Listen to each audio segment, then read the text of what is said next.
Ladies and gentlemen, welcome back for another Kynesie series on ESOC TV. My name is Harrison, and we are back with the round of 16, the play-ins of the ESOC Global Championships. So this is the final series before the players enter that drafting stage in the round of 8, where the tournament really gets deep and really gets interesting. For the time being, though, these two players, Lecastete and Kynesie, would be playing in a best-of-7 series. So a huge amount of action to get us on through today, and I'm very excited to see how it goes. Game number 1 will be on Manchuria. We have Kynesie playing as the Incan civilization, spawning to the southwest of the map in the colour blue, using a villager to punch down a macaque to pick up 20 XP and 20 coin. Very useful there for the Incan player for the for faster first shipment and extra coin for the full villager. But actually, it takes a while to punch down macaque, so you think it's a good treasure, but you don't actually get everything. Kynnesie's opponent, Lecastete, spawning into the northeastern map in the colour red, playing as the Haudenosaunee, or the Iroquois. Take your pick. And Kynesie taking down, triple killed macaques with his spear attack. That's really nice to see. Lecastete, though, forming a bit of a cow train. He's got so many yaks here. And actually, the yaks could actually prevent the Incan Explorer from actually touching the Haudenosaunee war chief. But then a spearman infantry hero versus a rifle infantry hero. Yeah, the spearman of the Incan Explorer kind of has to back off for the time being and retreat to some other place. Typically, this is a water map, and we do see the recent meta for the Haudenosaunee is to open a dock in Age 1 with their Age 1 Discovery Travois, build a longhouse, and chop for a couple of fishing boats, expecting to see probably about 4 or 5 fishing boats, maybe 4 top. Both players at the moment sending their first shipment. 3 villagers here from Lecastete. Kynesie does have a shipment ready to go. Hasn't quite picked his deck yet. Be interesting to see what it goes for. Deck has been chosen. Naval aggro, it looks like his deck. So maybe he wants to play aggressive on the water. He knows that the Haudenosaunee player will also be in the water, most likely. So could see some hotly contested action. Down to the southern seas. First card here, 300 wood instead of 2 llamas or schooners first card, so more of a balanced approach instead of going, maybe first card schooners when you're really committing to the water eco at that point. Lecastete top side working on a 75 wood treasure, really nice. Let's take a look at his line of sight to see what other treasures he's passed by. There's 20 coin top side, 75 coin by 2 bears is very nice. Kynesie already picked up this 65 coin treasure, but he's also seen small coin, small food, nice food treasure here, 50 food for 1 line. Something worth to take up, but you can clearly tell that Lecastete is looking for the wood treasure, and he's going to come across a second one.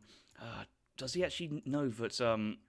I think he's just seen the blue yak there. I think he's noticed it. He's going to go over and try and steal. He doesn't quite want to start this treasure when he knows that Lecastete, Kynnesie's explorers nearby, so I think Lecastete wants to get eyes on, see what he's up to, and then maybe he can feel a bit comfortable to go. Treasure still, though, potential from the woods, but Kynesie does get it. Does actually get the attack even before the rifle shot landed, and Lecastete's going to go the other way. Kynesie's going back towards that wood treasure. Maybe he does know about it. I don't think he's got enough HP to take it. He should be fine. Yeah, especially with a 30% range resist, he'll be absolutely fine in that sense, especially with the one-hit kill that the Incan war chief has.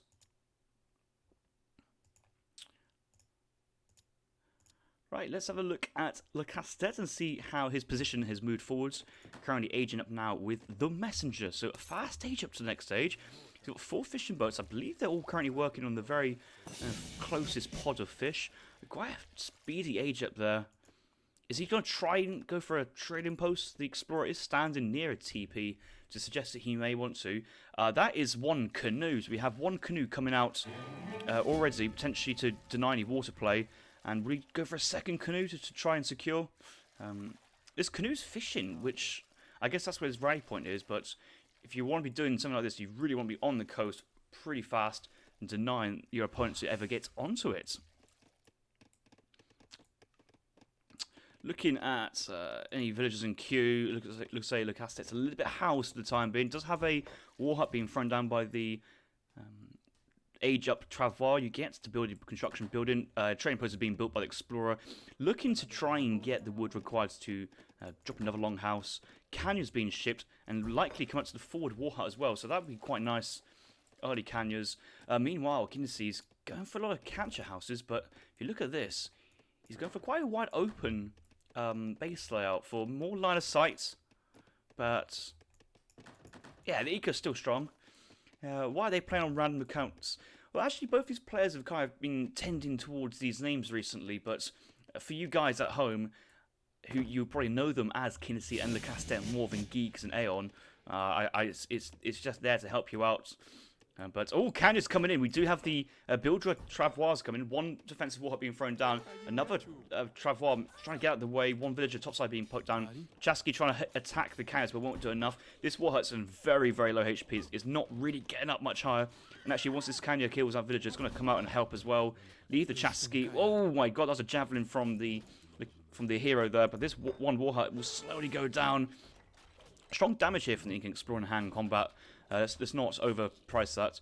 Let's look from Lecastete's point of view. What's he sending? He's sending 5 villagers behind this. The warhut does go up with less than 100 HP, so 2 volleys from these canyon horses should be enough to take this down. We'll lose 1 canyon for that, but so far, a very positive trade. The Explorer's nearby, seen villagers. Villagers get into the town centre, and the game continues. Canoe fishing boats working quite well. Another warhut being thrown down by that extra builder Travois. We did see the big button here from the Tomahawks from Lecastete. Is it just 3 being trained? If it's just been 3 being trained, then once he gets more food, then that becomes another strong power play himself. Just want to see where that canoe went to. Yeah, the canoe is on the floor, but will probably get shot down very rapidly by the warhut, so you want to keep that away, but secured the coastline for the time being with 20 HP. It's not a lot actually remaining. Backing base though, lots of wood still being chopped. So we have canyons into the 5 vills.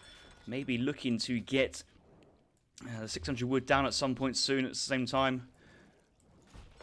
Got to look at Kynesie. What he's up to. 6 plume spearmen's coming out from the... well, it's just a 5, pardon me. 5 jungle bowmen as well. And actually, Lecastete, he needs to kind of get these guys out of the way into safety because the spearmen and the bowmen can come in to ruin this day at the moment. 1 catcher house, it's only 0.6 food. It's not really that strong of an eco bonus there for the Incan player, and certainly not worth losing units over. The 4-speed Tomahawks are being chased down by the 5-speed Spearmen very, very quickly, and anti-infantry bowmen in close. I think Lecastete needs to say goodbye to Tomahawks and get the Canyons out to safety.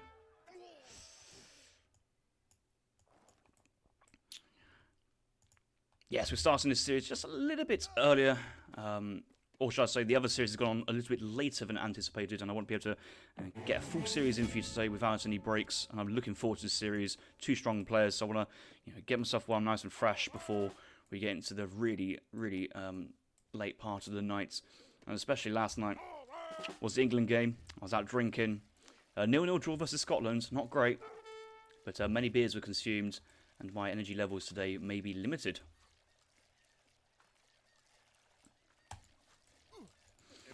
Double batch Plume Spearman pushing the Warhut now, but here comes another batch of Tomahawks from Lecastete.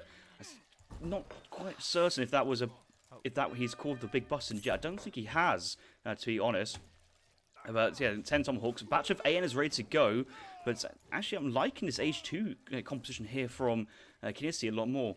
Behind this, 3 TP Travois, but not Stagecoach just yet, and the 120 player here, Lecastete, really just doesn't have the resources to invest into Stagecoach at the same time.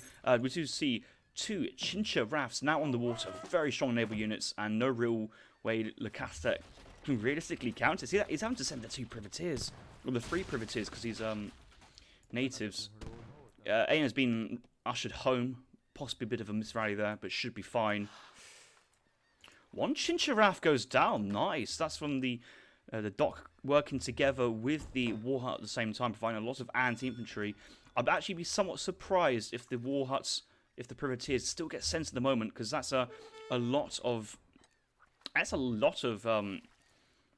a huge investment to just protect your 4 fishing boats and what you have on the water. But I suppose it does also ensure that your opponent does not go onto the water himself, and all that problems it entails. I'll tell you what will be nice though, when the home city flag moves close to the coast and the privateers drop off, a lot of these infantry units here will be at risk of being blown to pieces from the free privateers. This has got power spike from Lecastete written all over it. Kynesie hasn't got much of an idea at the moment. He's also trapped on the wrong side, on this wrong side of this cliff. The free privateers are going to hop in very soon. Canoes are still being trained as well, so 4 canoes onto the floor at the same point.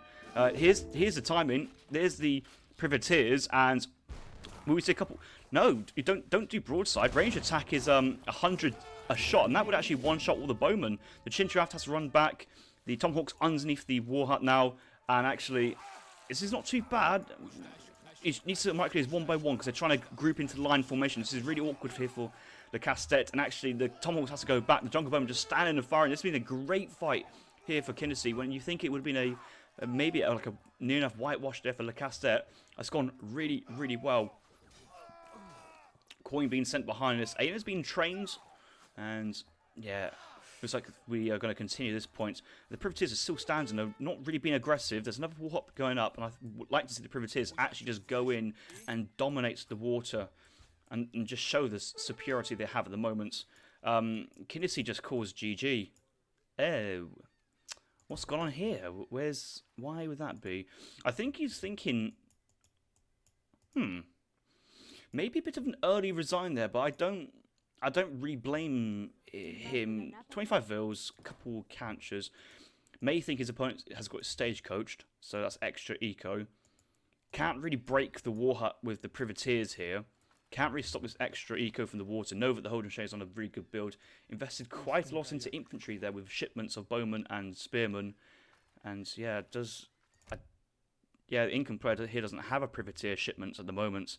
So yeah, Kynesie not liking how the situation was going for game number 1. And interesting start. Lecastete taking up an early game here in a best of 7.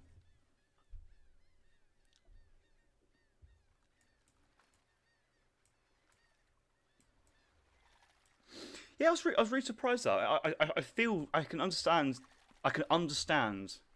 the resignation. I feel like there's a very small potential to get back into it, but I think if Kynesie's thinking of the long game, if I was to get back into, that might have to be slugging it out for another 15 minutes while maybe just mentally prepare for the next game. But yeah, game 1 short and sweet. Hopefully the rest of the series is not like that and get some really long juicy games. I have been informed that this is a juicy series, so let's just move on to the next game.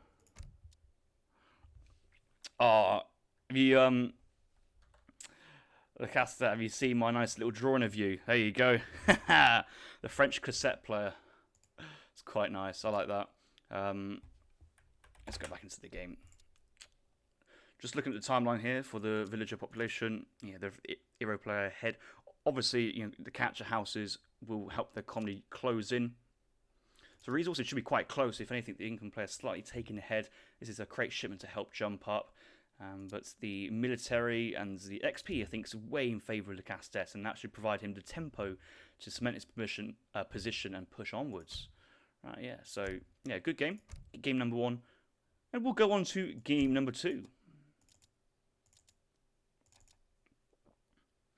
Has the other series finished yet? I'm gonna check.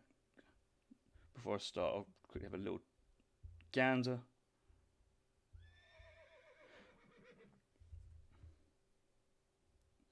Oh, I'm missing the Dhaka game. Oh, I really want to watch that.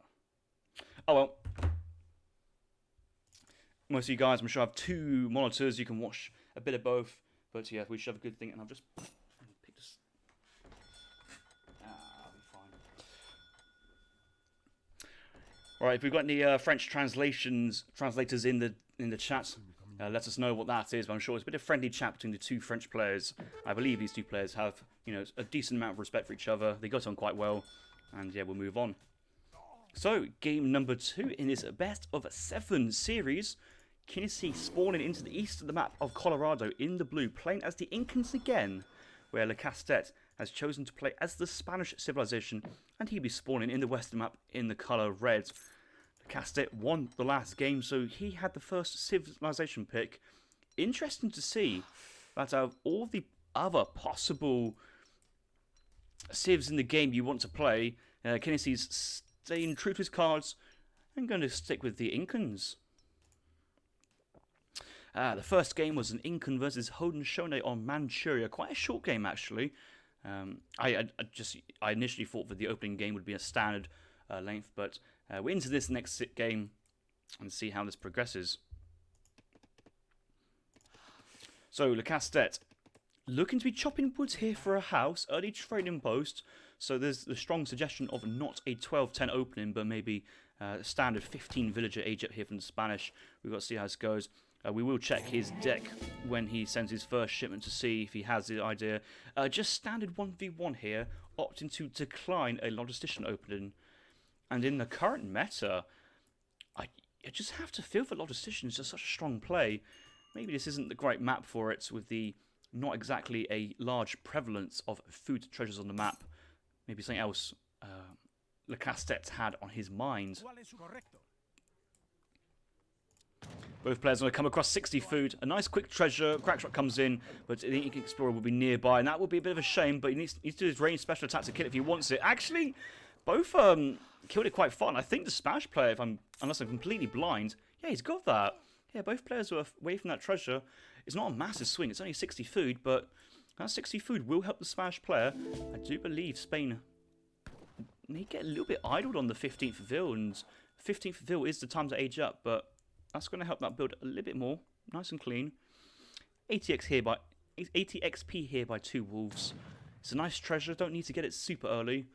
But what that will ensure is the availability of a third shipment in the second age if Lecastete chooses. So you know, if the Spanish player here was wanting to go for a standard fast fortress, could go 700 wood, 700 coin, 5 vil.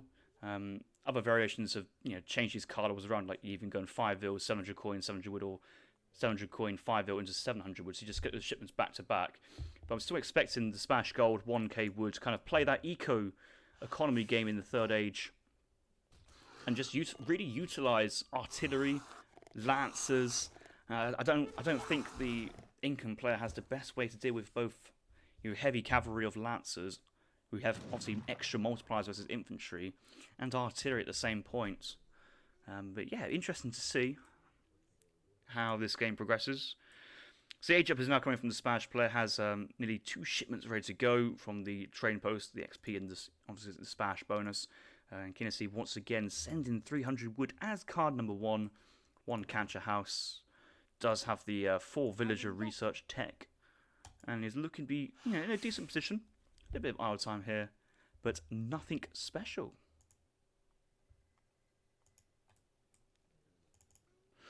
$95 wood by 2 grizzlies. 90 food down here. That's a really nice treasure. 110 coin is really just an amazing treasure for all civs. Obviously, some civs prefer it more than others, but if that's been scouted, it feels like Explorer here from Kynesie just wants to get a little bit extra HP, but maybe waiting for a ability to come back. Having a Wolf Guardian as well, extra 27 hand attack per bite on these other Guardians is a very nice additional damage output. Ooh, club there for Spain, that's going to be quite important.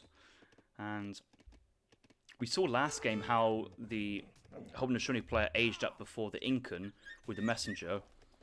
Slightly different situation here, but Spain is ahead on the age up curve compared to the Incans, and the Incans will likely be aging up here with, is it the chief? The chief. The 2 war huts or the 2 building travois, but with a Nuka clubman, 28 siege. You got to respect that, and that might force the war huts really defensive in base. That defensive in base will probably allow the Spanish player to get a very a safe fast fortress, maybe eco fast fortress, Spanish Gold 1k wood. If you can force the Incan player really at home play defensively. Yeah, where has that Nuka gone? He's sitting on the training post. I don't think that's where he really wants to be going. He should just have that sense of the age ups coming in, the travois will come out, and any damage on that would be very ideal. But he's just waiting, and yes, he's bringing it in at the last seconds, keeping not Kynesie guessing, but out of the blue. Look at his line of sight. Doesn't know, but there's a clubman here. Out come the builder travois, and in come the clubman here. This is some fantastic play here from Lecastete. Really nice. 1 war hut in base, another war hut in base. Okay, and yes, nuclear clubman won't get too much done here, but I think he'd be very happy to see defensive war huts in this situation.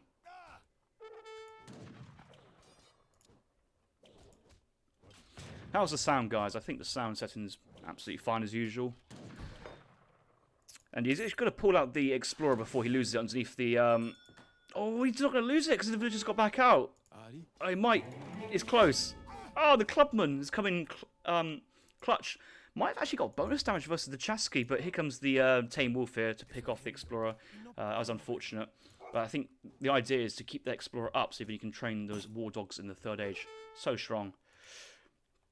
Let's have a quick look at Lecastete and see what his build order it was. So it was the 700 coin, 700 wood, 5 villagers. 2 villagers moving forward now, likely to be dropping down a forward barracks in mid-map position.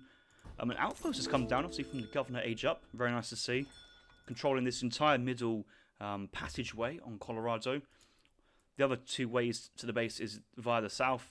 You've got another cliff, trees, Comanche settlement. On the top side, you also have the Comanche settlement trees. So it's basically, if the middle avenue is locked off and be quite hard to get back in, one war dog fighting the Incan Explorer, but does see 10 plumed spearmen. Ah, that outpost is going down, and that Rax, it'll probably get up, but will it train 5 skirmishes in time before these units actually get onto the barracks? It's going to be quite tight, and actually, you know, this is forced Lecastete to abandon the 5 villager idea and go into 7 Rodoleros, instantly train some musketeers, needing to get a batch of units out on the field ASAP. Really wants to get this Explorer up in the Third Age, but unfortunately he's down on the other side of the tower. It's quite nice and quite unfortunate. Age up with the sergeants at arms. That's the 8 pikes. I probably would have preferred the 8 crossbows, especially with this Rodolero pivot play here of the 7 rods. So the rods will cover the crossbows. Crossbows can work from range, and that'd been really good.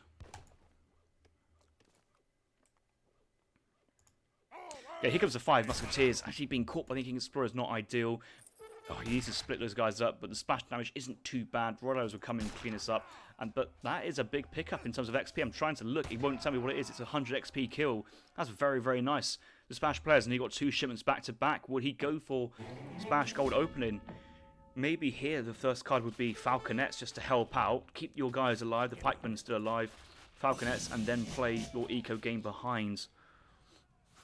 It's going to go in onto the Jungle Bowman. He's got 2 shipments ready to go. He wants to keep this Rax alive and try and actually wait for his musketeers. First card here is going to be the 5 Lancers. Oh, Musk's gone straight into the Spearman. That is an unfortunate position. And the Bowman just sitting on top of the Explorer. I think Kynesie understands how important this is. Just imagine if these were crossbows at this moment. Not many Chimus on the field. And the crossbows would trade nicely versus the Jungle Bowman. And just giving the Smash player a little bit of breathing space to play from.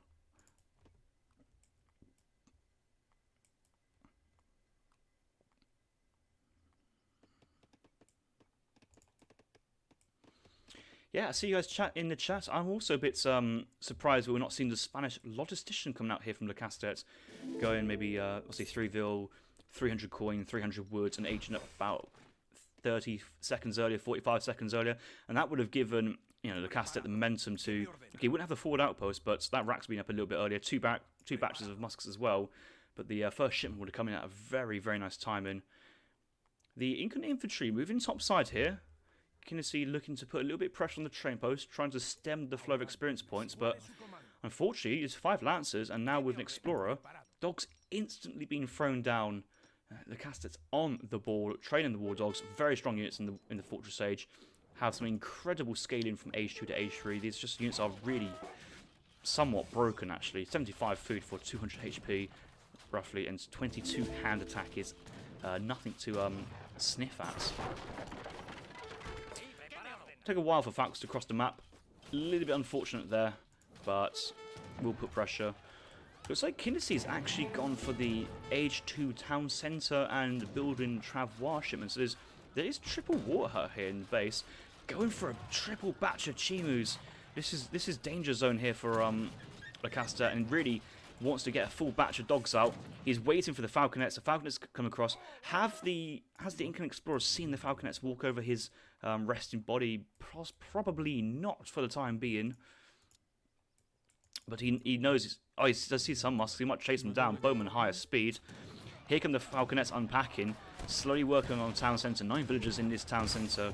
No community plaza as of yet. Market in the background. But let's look at Lecastete's army. Still got 5 pikes, 3 muskets, 2 rods for siege. More musketeers coming in. I'd like these guys to fire and move towards the army a little bit just to cover. He knows that there's reinforcements coming from behind. And actually, here is that reinforcements batch from behind. Oh, he's not houses, is he? No, he just couldn't get them out. He's got 3 Chimus, but a big batch of Chimus coming in soon behind. But the Falconets unloading their volleys. Another batch of Lancers will surely drink the Bowman, but there's quite a lot of Plume Spearmen will trade very well. The Chimus right down on top of the Falconets. Not enough heavy infantry to protect. So we will see some sort of trades here. Will another shot get on the pikes? No. And actually, the Explorer's down. There's no dogs here. Dogs will be absolutely crucial, but pikes and rods getting some good values on these Chimu runners. And yeah, the veteran cavalry really putting one over the colonial stat infantry here from Inca. And I think Lecastete's in a fine position, lacking the siege now to really push any deeper into Incan territory, but slightly ahead. A lot of XP from that. You would assume possibly a splash gold or 1k. Yeah, maybe splash gold behind us, but he's going to carry on with the 5 hussars. I think Lecastete's just playing aggro Spain at this moment. Not really. He does have a market in base. So I was, for some reason, just surprised that he actually even had a market, but no techs so far on the villagers. No hunting dogs, no greatcoats, of course. No place of mines, but I don't think place of mines is too much of a issue there. Oh, here comes the walling from Kynesie, the first wall of the series. It's always a pleasure to see. And a wall from the war huts to the forest. There's a lot of buildings behind as well, and if anything, may not even need to wall. Might actually would prefer to wall from the catcher house to the cliff and kind of naturally force your opponent through this choke point in between the 3 war huts in the town centre. And I think Lecastete knows of the triple war hut here, so I think he's smart enough to not blindly push in or like just go underneath all the buildings and just pray that nothing pops out. Must have some sort of follow-up plan behind this. A bit of Chimu raids were quite annoying. I don't think a villager went down, but we will keep an eye out for that.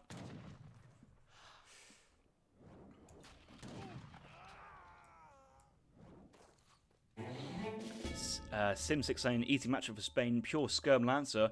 I think pure Lancer Rodolero would be even stronger. That way you can really punish the Chimu switch. The Rodoleros can tank quite a lot of the plumed spearmen and kill them in combat. Lancers obviously will destroy the bowmen very, very quickly. Chimu runners, they run faster than the hussars now with that speed card. That is very frustrating to deal with. And some villagers top side, no greatcoats, may actually run into the path of the Chimu runners. This is quite awkward to deal with. Not really sure if Lecastete has like a foolproof plan at the moment of what the best way to deal with this is. Even more, a couple of skirmishes being picked up by Chimus, and this is just buying all this time for the Incan player, Kynesie. 33 villagers, 10 catcher houses. What on earth is that card? I need to check that, guys. Pardon me. Town centre damage 35% and buildings HP. Oh, that's a very tasty kind of colonial militia style card. Another Chimu raid. Another villager possibly going down here for Lecastete. He was on 22 a while back. He's going up to 23, so he's lost 1. Chimus haven't seen the top side villas. That's very important just yet. I don't think that's been scouted out for Kynesie. Let's have a check. No vision on that top hunt. He probably assumes there's a hunt here, or maybe it is positioned right here. So he won't necessarily assume it's right tucked up in that corner. Veteran Lancers are pushing on the south side. A couple of catcher houses here, but 2.2k HP buildings. It's also a card you don't often expect Incans to send that card. I'm not really expecting the Lecastete to be checking the HP on these houses, but there's no real way to siege these guys down, and just wasting time on it. Just keeping his cavalry, hand infantry nearby, letting the skirmishers push forward, see what they can scout. But yeah, 1 catcher house will go down. Gathers less food than 1 villager does, so it's not actually that impactful on the Incan economy. Trying to get a big batch of spearmen, but has no wood lots of coin reserves, so you might go into a Chimu batch here, triple Chimu. I would like to see mixed batches, so maybe double Chimu and then one bowman batch, or one bow, one pike, one Chimu, instead of like, oh, I'm going to train some Chimus this time and try and see if I can get 15. Because if you have, you know, just a one unit competition, it's quite easy to deal with. But with triple production, you have that flexibility. Ooh, this is going to be a nice pickup. Lecastete needs to Zen move like ASAP. Skirm's nearby to help out, but all in all, it's a great trade there for Inca, and that's really going to hurt the Smash play. It's not like it's not like cavalry is freely available here for Spain. The eco from Lecastete just isn't the strongest at the moment, especially, you know, not opting to go for a Smash Gold opening or Smash Gold as card number 2. 13 skirmishes now on the field. He's looking at his deck thinking, do I actually send Smash Gold at the moment? But when you're this far down that shipment progression, you don't feel like you can or you're available. So he's got 9 Rodoleros. You assume next card will be Cav Combat. Even, you know, depends on how many Cav he has. Might go to Infantry Combat, but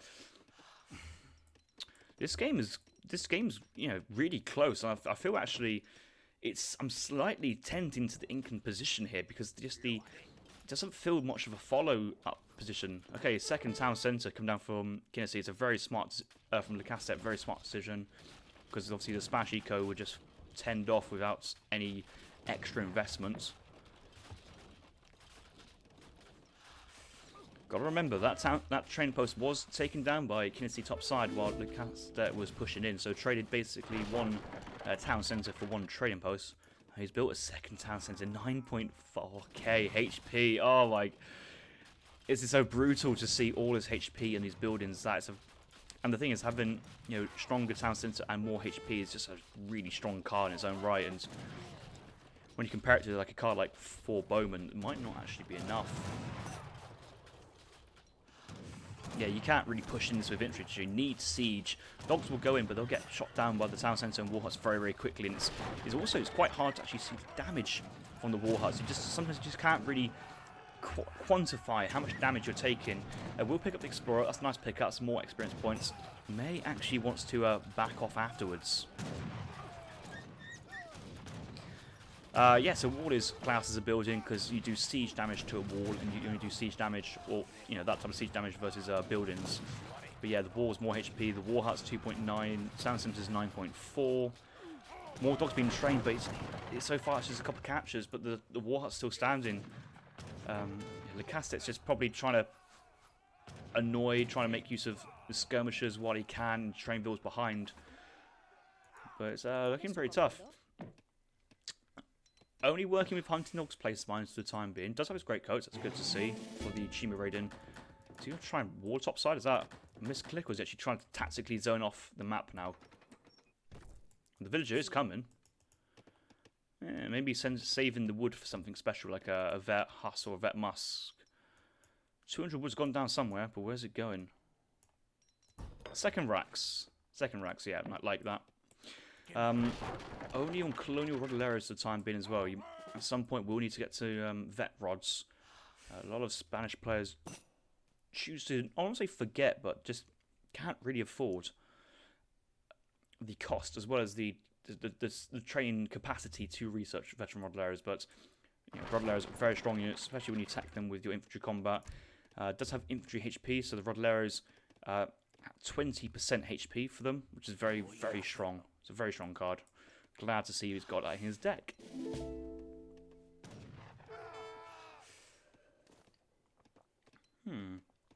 Very good.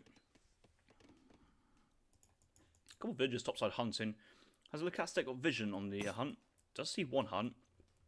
Doesn't see the second position of the elk hunt, but as soon as he sees this or has some sort of suspicion of his top side, he might just move all the way over. I'll tell you what's quite annoying is having a heavy infantry group here. We've got 4-speed musketeers slowing down 5-speed pikemen and 6-speed rodoleros. I think at this point I'd like to see musketeers grouped with the skirmishers, just to give a bit of extra bulk versus Chimu runners. Allows your heavy infantry to move around the map faster. It's like the... I can't remember what Civ specifically has the same issue. Maybe like maybe like something like China, or yeah, we have so many different Civ units and combinations. It just slows everything down. But Lats picked off. Oh, just units being picked off straight away already. Another town center coming down behind this. Kynasie's in the third age. I don't even remember when he aged up. Oh, he sent 2 town centers, card number 1. And it actually looks like he needs to try and see if that town center top side is actually going down. If that's not being scouted by Lecastete, he's in trouble. That's a lot of HP to deal with, and with this type of army, mainly skirmishes, I just no real way to deal with this.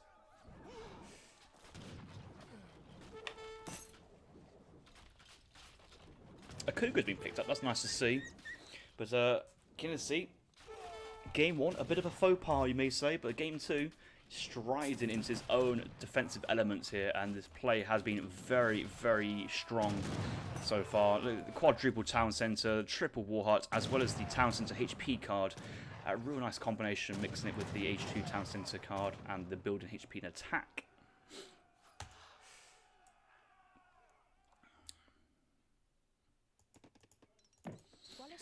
Upgrades still just the hunting dogs, no steel traps for the time being. Steel traps is researchable from the market in terms of resources available. Happy birthday, ESOC. Make Age of Empires 3 great again. It's quite hard to try and move that. There you go. There I can see it. But so it's quite hard to see that on the white Colorado mountain backgrounds. Maybe Noel or Brandboy can actually change the font of that to a larger font. It always been quite small, that has. But yes, thank you for the subscription, Arvark.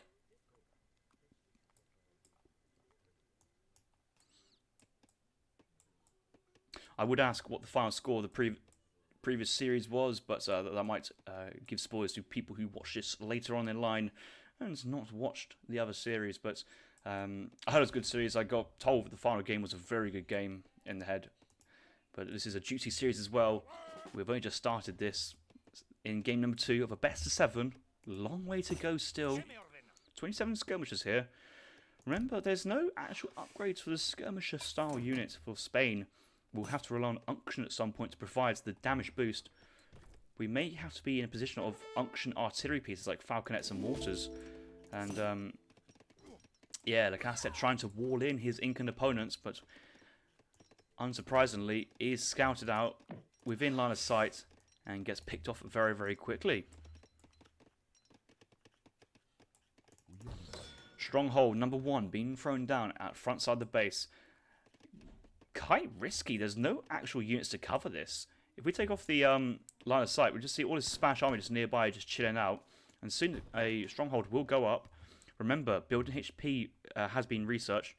8.7k HP, and pardon me, I've just seen the second stronghold as well. So 2 strongholds, 3 town centers, 3 war huts. There's another town center top side. This is be the toughest nuts to crack. And you're going to need like an army of 50 petards to even break through that. It's going to be a lot. I'm actually looking at his deck. He does have. He's going to send Cloud Fortress, so war huts and strongholds can use stealth. And the fact that this hasn't been scouted yet, we could be in from some salty tears here from Lecastete if he runs his entire pike army underneath and not scouted it. Did that line of sight provide? Does he see it? He sees the. Oh, he sees it now. He sees the stronghold. So the element of surprise has gone. Unfortunately, that's oh, that's a shame. It's a shame for Kynesie. But maybe it might just magically poof out the way once the card comes in. Chimu's raiding topside. Chimu's 1 villager down the south. I've got to say, what Kynesie's done very well is multitask and just run units all around the map, be really annoying, make good use of his infantry speed card, which he sent a while back to increase the speed of his units. 3 falconets on the field. Did we see pikemen being upgraded to vet? No, it's just combat, but the Rodolera is up to veteran status, which is good to see. Just 5 villager production. He's up to 5 town centers now. Where's the 5th one come? How do you get a 5th town center at this point? Is it the 3 town centers in age? Yeah, 3 town centers in age 3 plus the 1 from the colonial age. That's 4 plus the 2 here. That's 6. Oh, that's so many town centers and Kynnesie's villagers. He's up to 80 villager pop already. That's incredibly high. Lecastete respectable 55. Let's not take that away. Might need some, finally get steel traps in to help his eco a little bit, but without that smash gold play, just not enough oomph behind his push. And the church here is going to be donkeys. He's going to be sending unction next card. And he needs them on the field quite fast.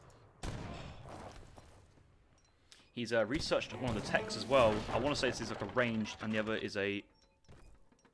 That might be the card he sent just to send a fortress. Yeah, but these guys are pretty strong. 27 ranged. I can't quite see the stat of this one, but I know that when they do come close. Lecastete, yeah, he must know that it's there. It's now off the map, so I don't know if once it goes stealth, it's actually it goes stealth from the mini map as well. If you've already previously scouted it, so interesting to see. But I think I saw a stealth war hut as well. Lecastete really has no vision. Oh, it's not even been built yet. And in here, what do we see? How many?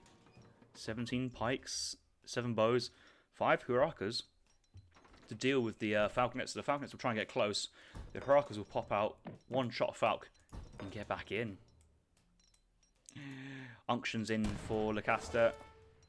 Yeah, this is interesting. So now you have falconets with 124 attack, and another batch of unction missionaries. Should give these falconets up to about 145, if I'm correct. Maybe 150, around that area. Real strong. Lecastete does need a lot more falconets, though, if this is going to work. And this is the problem I had when I played versus Naval recently. Just, you feel you have the infantry, you have the siege, but actually, versus these strongholds, you just don't quite have it. He's so strong. Here come the hurakas out to try and focus down.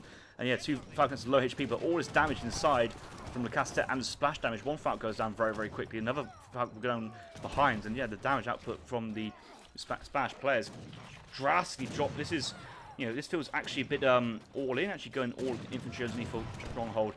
29 spearmen underneath. There's just so much damage here from the stronghold. It will go down, but just pop the spearmen out the back, pop into your next stronghold, and rinse and repeat, and play very defensively and a slow retreat behind this. Yeah, out come the spearmen. I'm thinking, Lecastete's thinking, blimey, where do all these units come from? He doesn't know. Big batch of bowmen being produced here from Kynesie. Only a small batch though, only just a 3, unfortunately. Could have got more. The farms are behind. It's tough. It feels like the units from Kynesie can't really do too much to the Smash army, but the Smash army hasn't got enough siege to deal with the building spam, and the war hut's gone away. Oh, that's so silly. The Explorer's going to stand up to try and unveil it. He might actually want to, delete the Explorer so then he can actually re-get it to re-buy it back at 4 HP. But well, he can use his Spanish War Dogs as well. Top play. If he gets his Spanish War Dogs, they can uncover stealth. War hut there, present. Doing large damage. This war hut's still standing really close. Oh, the thing is, Lecastete knows about it as well. It's just so silly, this is, isn't it? You're running past a stealth build.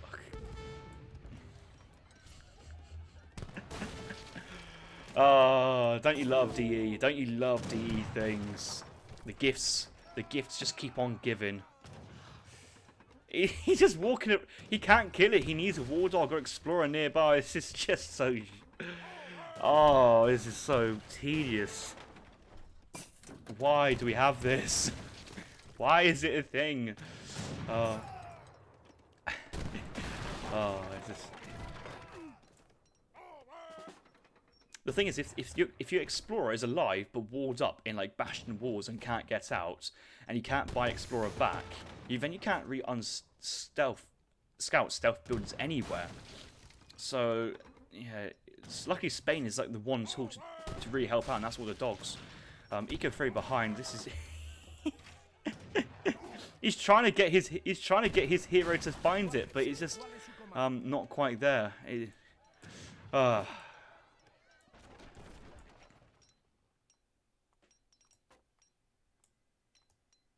Shimi Raid's coming out now. This is when the really becomes annoying. Actually, you're gonna pick up a nice 5 scubs easy. That's a really good play there from Kynesie.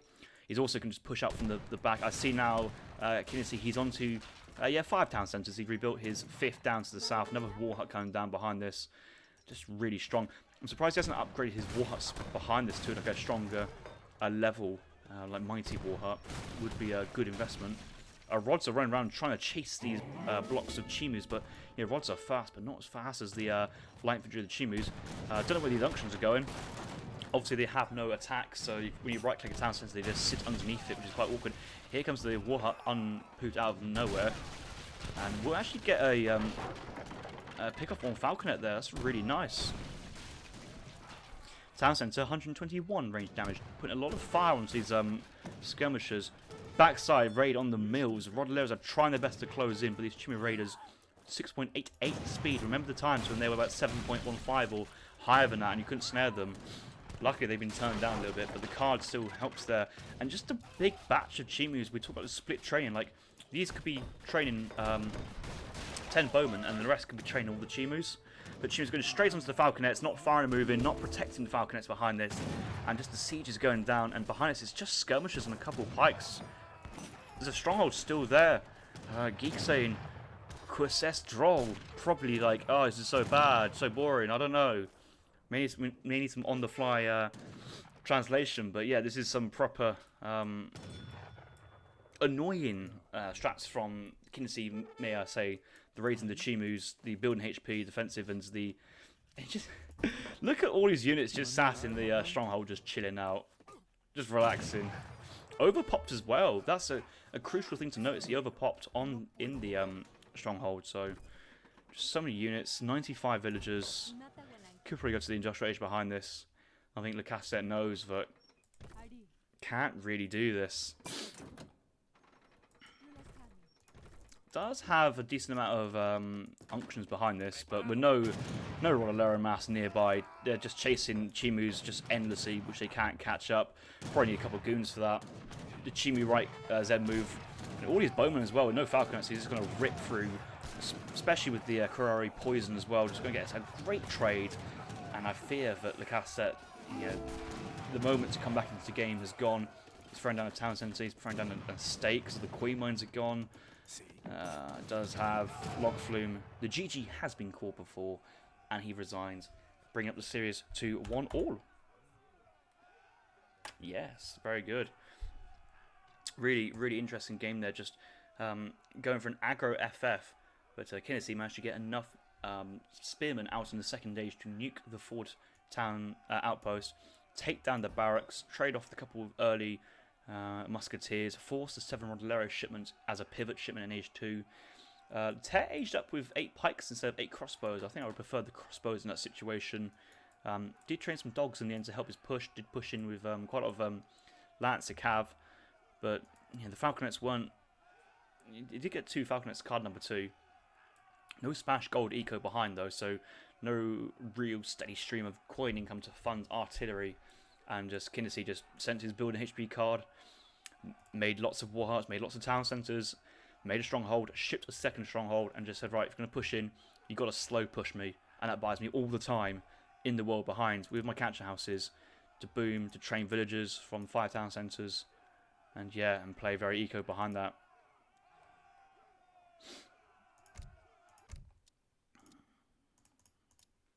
Pretty look at the villagers. Spike is just gonna just poof up very straight away. These are five villager batches. Like, this is like Russia on steroids. This is insane. To be fair, Lecastete had a very good villager production himself, so he managed to keep up with it, relatively speaking. All resources probably was. It felt a bit closer, but quite a lot of the power from Spain here was the AoE3 shipments. But once Kynesie was sending the shipments, and it's like, well, that power spike kind of gone. Resources climbed, and the game just went out of the Spanish players' hands. Right, let's move on to game number 3. No, we're not playing story mode.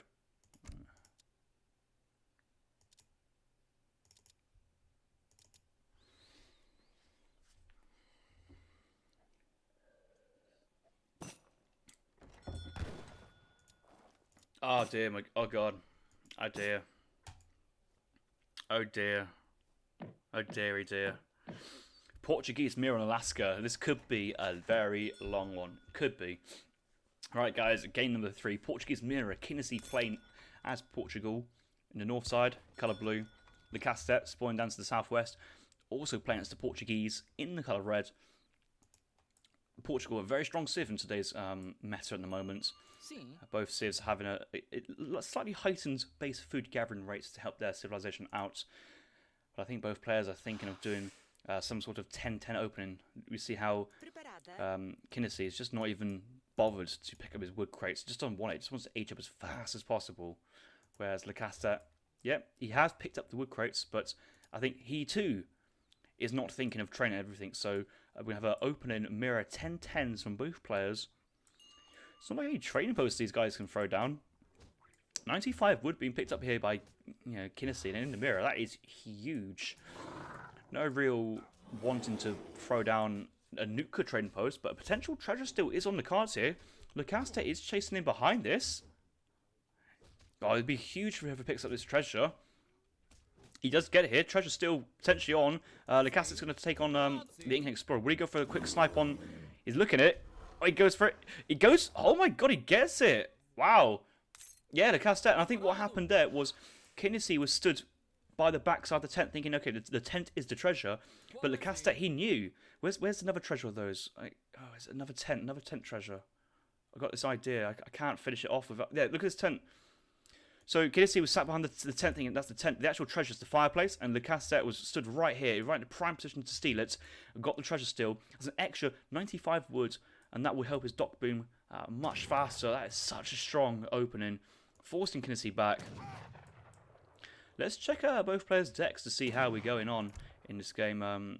No active decks so far, but I can see all of the decks from Lecastete, and probably see the same here from Kynesie as well. First, let's see what the cards will be and see how they play. Could also just save the deck, save the cards, and send 700 wood as card number 1, and kind of play mid-map aggro.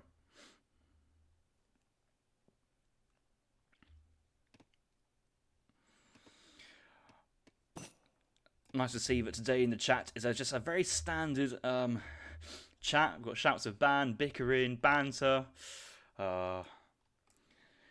You boys, as long as you have some entertaining fun, it is all good. Right, so we've got one villager from Kynesie going to the top left section of the map. We've got Lecastete sent his villager to his top center portion.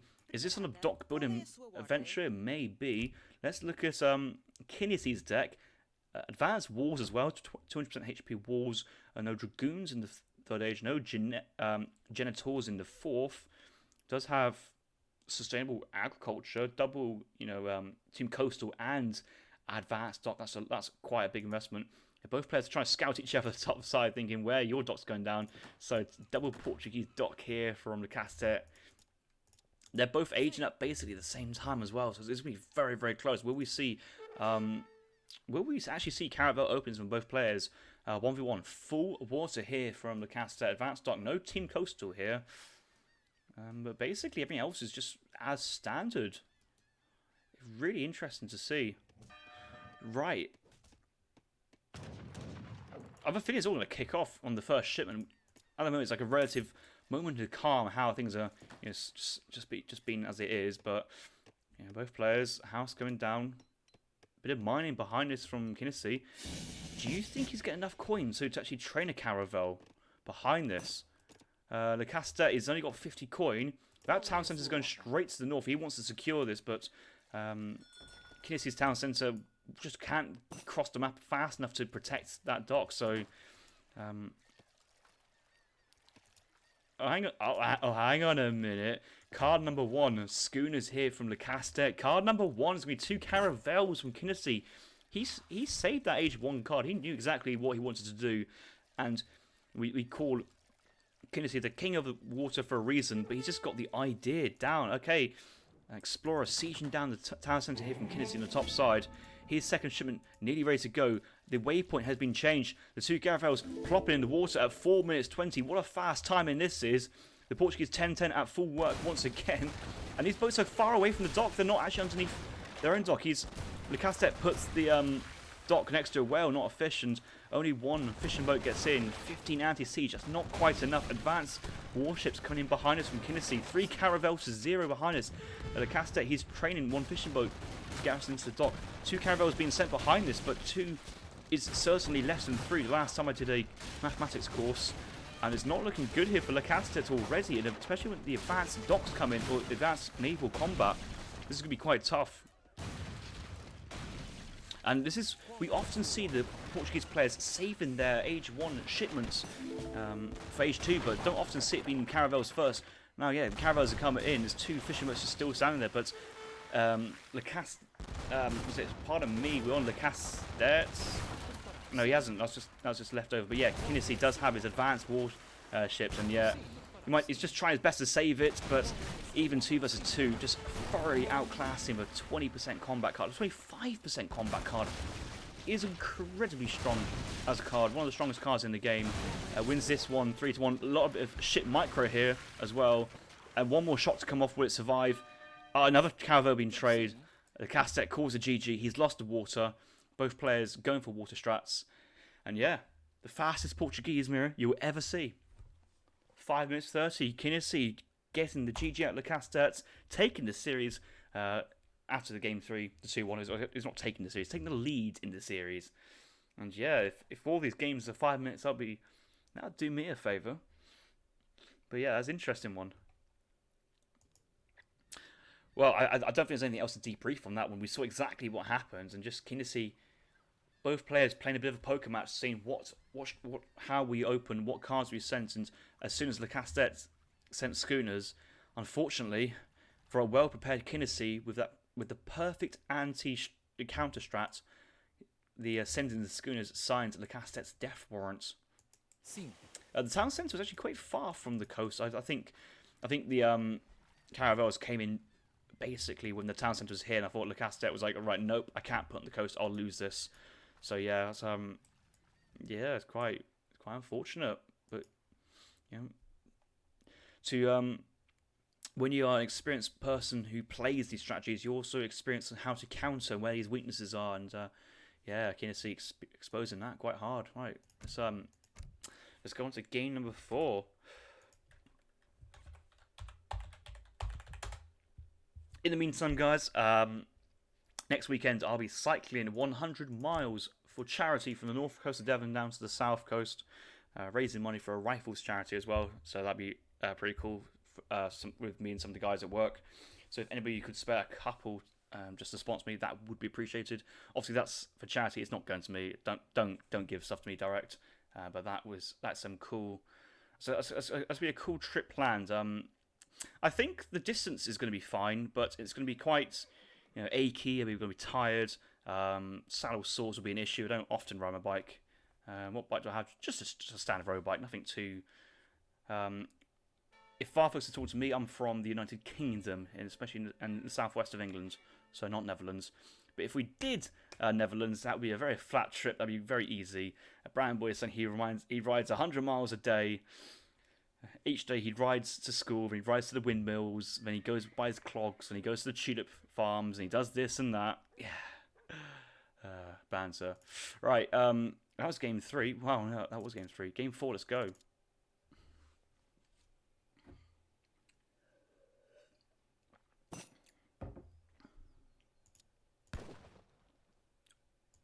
Right, guys, welcome back to game 4. We see Kynesie winning the last game as the Portuguese, electing to play as the Spanish civilization on Kamchatka. This is pre-patch before the Garger goats got fixed, so we do see the double patch of 3. Quite good, quite fun to see. Or pre-hotfix, shall I say.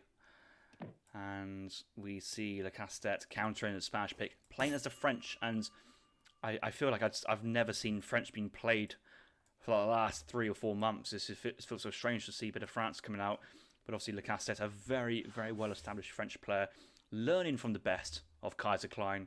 I'm expecting to see some top-level play here from France, but a little bit fearful if this is Ro16 Spain, to be honest. Ro16 Spain feeling very strong recently. Middle map treasures, 75 wood and 35 XP, 35 coin. The French explorer and the macaque have already been in and nabbed all his goats, so a nice opening from Lecastete in that sense. So yeah, so let's have a look in. 5 goats compared to Kynesie. I don't think Kynesie even has a single goat. Yeah, he's just picked up his first one. Yeah, just a 1 goat. treasures as well. It's weird to see Lecastete searching this area first for treasures. I'd much prefer him to run straight into the centre area, actually. But of course he built a training post. Both players building training posts to kick off the game. So yeah, not much treasure gathering has happened already.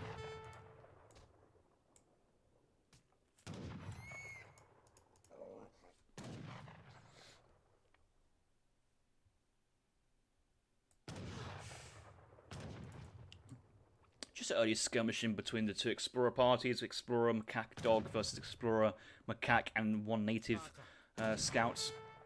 But I like how the explorer's focusing down the macaque, but got out of range, so the explorer took that last shot.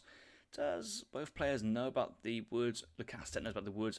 Kynesie knows about the wood. So both players just kind of chilling out, speculating over this 75 wood treasure. It's a big treasure to go for, and especially if you're looking around and you don't really see where your next big treasure is, you kind of want to go for it. And both players are just walking over. It's like, hey guys, what's up? Oh, what are you doing over here? Not much, just observing the local scenery. And yeah, the war dog here is going to force explorer back a little bit, but not until he does. Actually, there's a lot of distance here.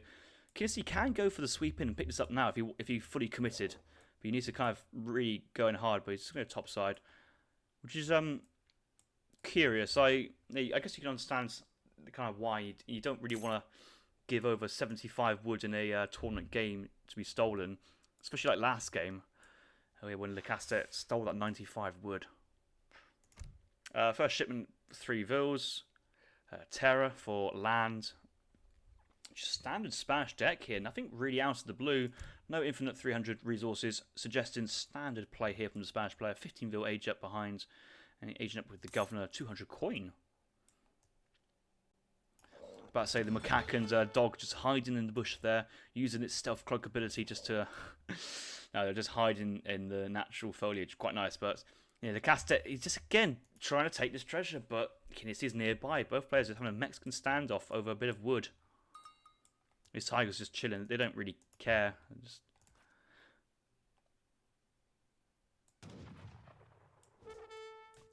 There's literally nothing else to look at the map at the moment. There's just nothing else to look at. Macaque going in base, but he might get picked off or shot by the villagers. Villagers having range multiplier versus pets and quickly pick those off. In base market. So in transition, looking to get hunting dogs.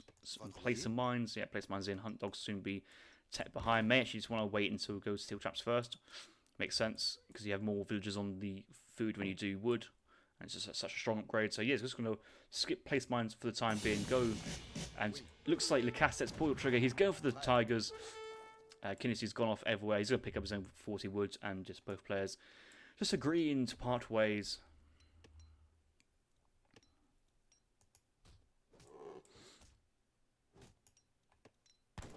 For CDB's first card here from the French player, let's look at the French player's deck to see any indication of what is going on.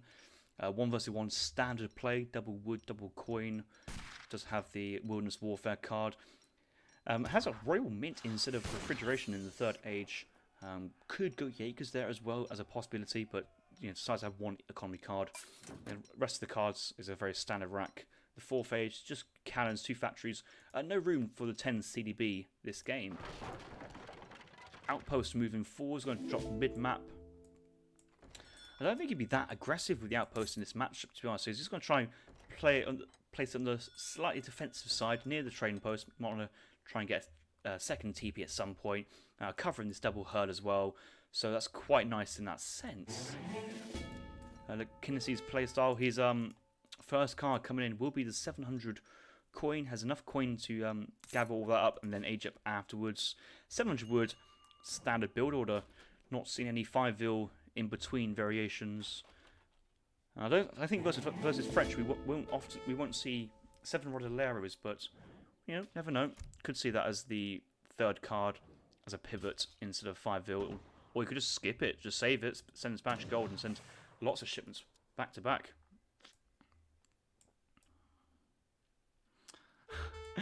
A lot of players are tagging at Age of Killer AoE.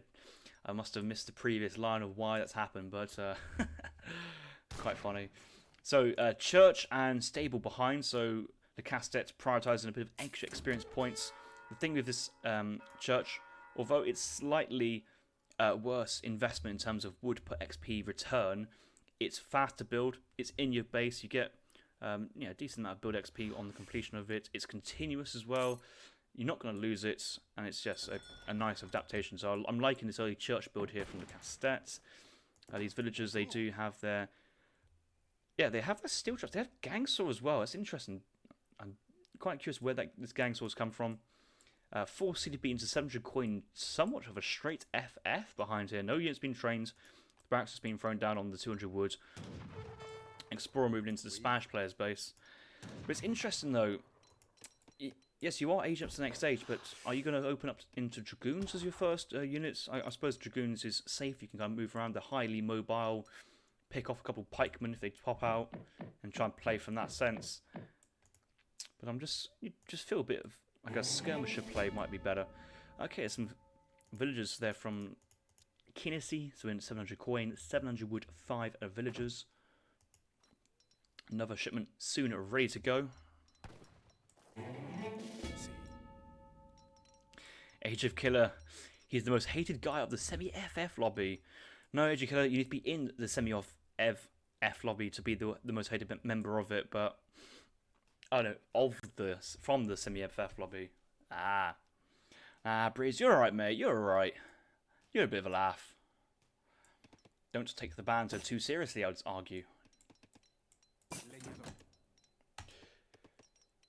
Right, so we get to the third age now. Open up with 5 Dragoons first card with a Dragoon batch behind us, so an early batch of 10 just to kind of raid around, get some map control. Might want to sell one batch of food here just to ensure the batch comes out, especially when you're picking up 75 food. The Snow Leopard having that kind of bugged double attack animation versus the Explorer, but yeah, a Fortress Explorer, easy to pick off those Treasure Guardians. The Scout has been found out, but will make his way out soon. And ooh, covered wagon shipment from Kynesie. Oh no, it was Age Up. It was his Age Up. Oh, I swear I didn't see the Kynesies aged up to the next age. I completely missed that. Unless it's the bug. Yeah, aging up with the town centre here. Not necessarily standard play. You could argue versus the Dragoons, crossbows or pikes would work, but 10 early Dragoons here. This is such a strong local force to deal with this, and will put some pressure on Spain's play. Spanish Gold, next card here. Actually, Kynesie going to Dragoons of himself. When do you often see Spanish player going Dragoons? But obviously Spain, their Dragoons now benefits from the cavalry combat card. So actually massing Dragoons is a pretty sensible idea, it has to be said. There's no real reason to not. Falconess is the next card. I would like to see that be changed, and yes, he's going to go 9 Rotteleras, and that's just a nice, sensible decision there from Kynesie. But 2 town centres, Spanish Gold is in. Another trading post down for extra XP income. A lot of villagers build up in the town centre. Maybe wants to move in with the Dragoons, maybe get into hand combat, pop the Vils, pop the Minutemen as well, and try and get a decent clean-up of just these less than 10 Dragoons. More Dragoons here come from the Lecastete, so... Geeks just spamming these mobile mounted ranged units. High mobility, don't have to commit. It's quite deep underneath the town centre though. Dragoons pivoting top side. A couple of villagers get out, just trying to tempt Lecastete to go back in, but he retreats away. Rotteleras come out, but more importantly, the Dragoons are survive, and actually they're going to go back in as soon as the Dragoons pop out. So that's like a really good timing there. He's going to see the coin as well, so he knows that something's popped from this town centre. He might actually think that's just Spanish Gold in its own right. So Rotteleras top side, bottom side, Goons top side. More Dragoons being trained, but he's housed at the moment. That's quite unfortunate, so we'll only get 2 out. But actually we'll pick off quite a few Goons here. It's not too bad a pick up there from Kynesie, but declines to push any further. And just wants to kind of get this comrade roll in, start actually getting some of his Dragoons, his Rotteleras out, maybe get into veteran Rotteleras. He's just going in again. This has got Minutemen like a trap written all over it, but Lecastete is going to be in and out.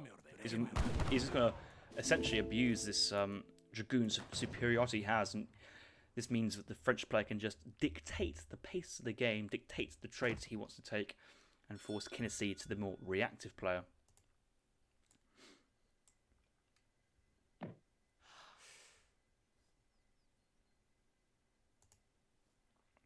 I think that's the Spanish gold from the first shipment. That's the gold from the second shipment. Just see all this extra coin income. It's just skyrocketing up. He just needs to get onto some more hunt. Does have steel traps as well, so that's good to see. Just more dragoons here from Lecastete. Just going full goon behind us. Has now thrown down double racks, but I feel that the skirms have come onto the field a little bit late. 20 dragoons at the moment, double pumping skirmishers with the 8 skirmishers, so should soon have 20 skirms and 20 dragoons and 18 skirmishers. Greatcoats comes in because Lecastete is a good boy. He remembers his greatcoats, most important upgrade in the game. Couple of idols on this side. No idols for Kynesie. Macro God, he's on top of it. Okay, so he's now got 2 from the house, but we'll let him off for that one. Spain player wanting to try and send 1k gold, 1k wood, counts as that, now sends to Falconets, and we'll be trying to move to this 4 position to defend it. But we'd have a town centre and outpost defending. Outpost quite low HP. Some more villagers could get into the town centre, but it's probably not worth bringing them in. But these villagers going in actually. They're actually going to go into the town centre to help defend. We've got 10 goons, only 5 skirms there. Rods, 15 rods, actually quite nice. So the villagers will get into the town centre. The Falconet will will pop out from this forward town centre position, and then the Rondelero is there to reinforce and block off. But Lecastete is idled. He's killed 1 outpost. He's just going to back off. But yeah, this is Spanish gold. 2 town centre, full upgrades on the market. Kynnesie's keeping up in score, and I really like the Rondelero units in just almost like just a competition, but just in the game versus. French, it's at some point the French player may think about a Crassier switch, but versus Goon, Rondelero, you just can't really do that at some point, and it's just the Falconet's coming out from the Spanish player now. Rondelero's just going to Zeb move. I would like to think that the balance of the game is slightly in Kynnesie's favour for the time being, but if the French player can work up a large skirm advantage, that would also be a good play for himself.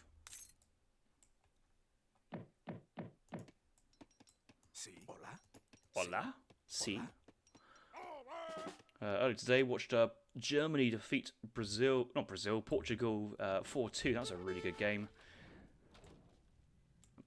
Just random trivia before we wait.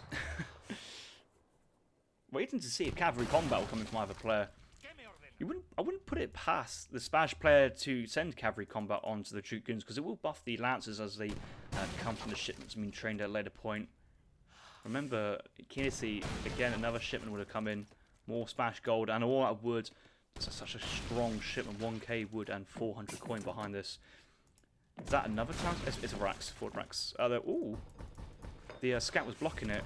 Kynesie, if he knows that never built, he would understand why. But he might just be like, oh yeah, shit, kick bug. Might not think anything of it. The flag exchange is nearly potentially happening, but the Lecastete declines. The flag exchange going to pull back.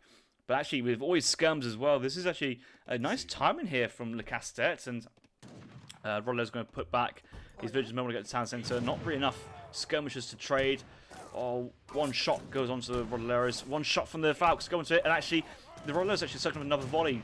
Can Falcon trade? It's so close. Look at the line's sights, but actually the Rondelos going to go straight in.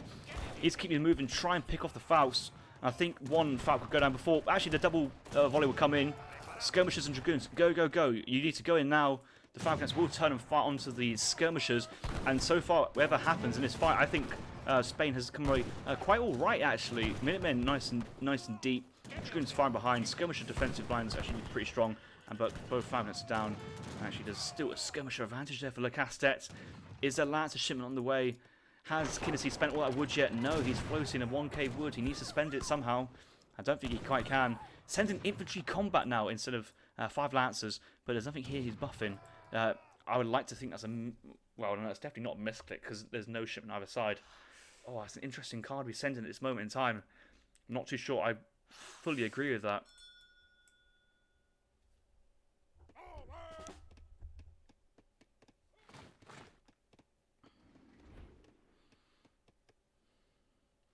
Third town centre there for Kynesie on the south side. Had to spend that wood somehow, and that's probably the easiest way to spend it. Artillery foundry in base. A mill has been thrown down already. There's a hunt. The topside hunts across the river into the Lecastete side. So maybe they'll like, be eaten by French villagers instead of Spanish ones.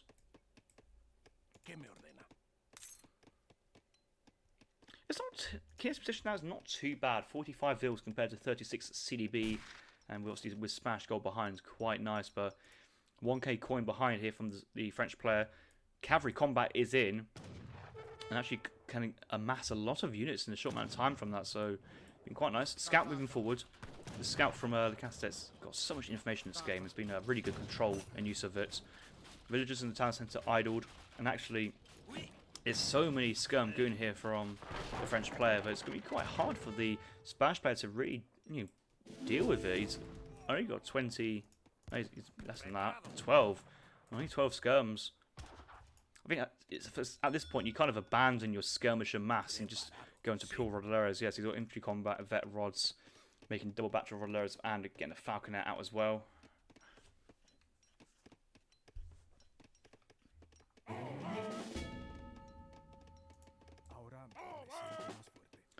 Yeah, this is a tough matchup for Spain. It always has been on RE, but I think since EP, there's tools have been added to help the Spanish player, overcome some of its weaknesses. I'd have to say it's probably at worst for the Spanish player, balanced matchup. I think Spain's in such a good spot right now that they have so many options available to them, and one wrong move and Rodoleros just said move underneath dragoons and cuirassiers and just kill all they see. So got to be careful when you're playing versus Spain. A bit of micro, and the entire game goes. Oh my god! A batch of 4 falconets from the 1k coin. And I don't think this is explicitly a vill pool. This is just hunting onto your next patch, and these guys are looking for another queen mine to go onto. But I was almost thinking, hang on a minute, is he just bringing everything with him just to tank and just go in and just smash that town centre? 4 falcons here from Lecastete. Kynesie training 1 more falcon behind this. It counts into 1 cove, but yeah, 1 falcon will not be enough to deal with all 4. Spanish gold comes in, he's gathered up, so you get more resources to train. Villagers evacuated from that town centre, and yeah, he has to give this position up. He can't fight versus 4 falcons for the time being.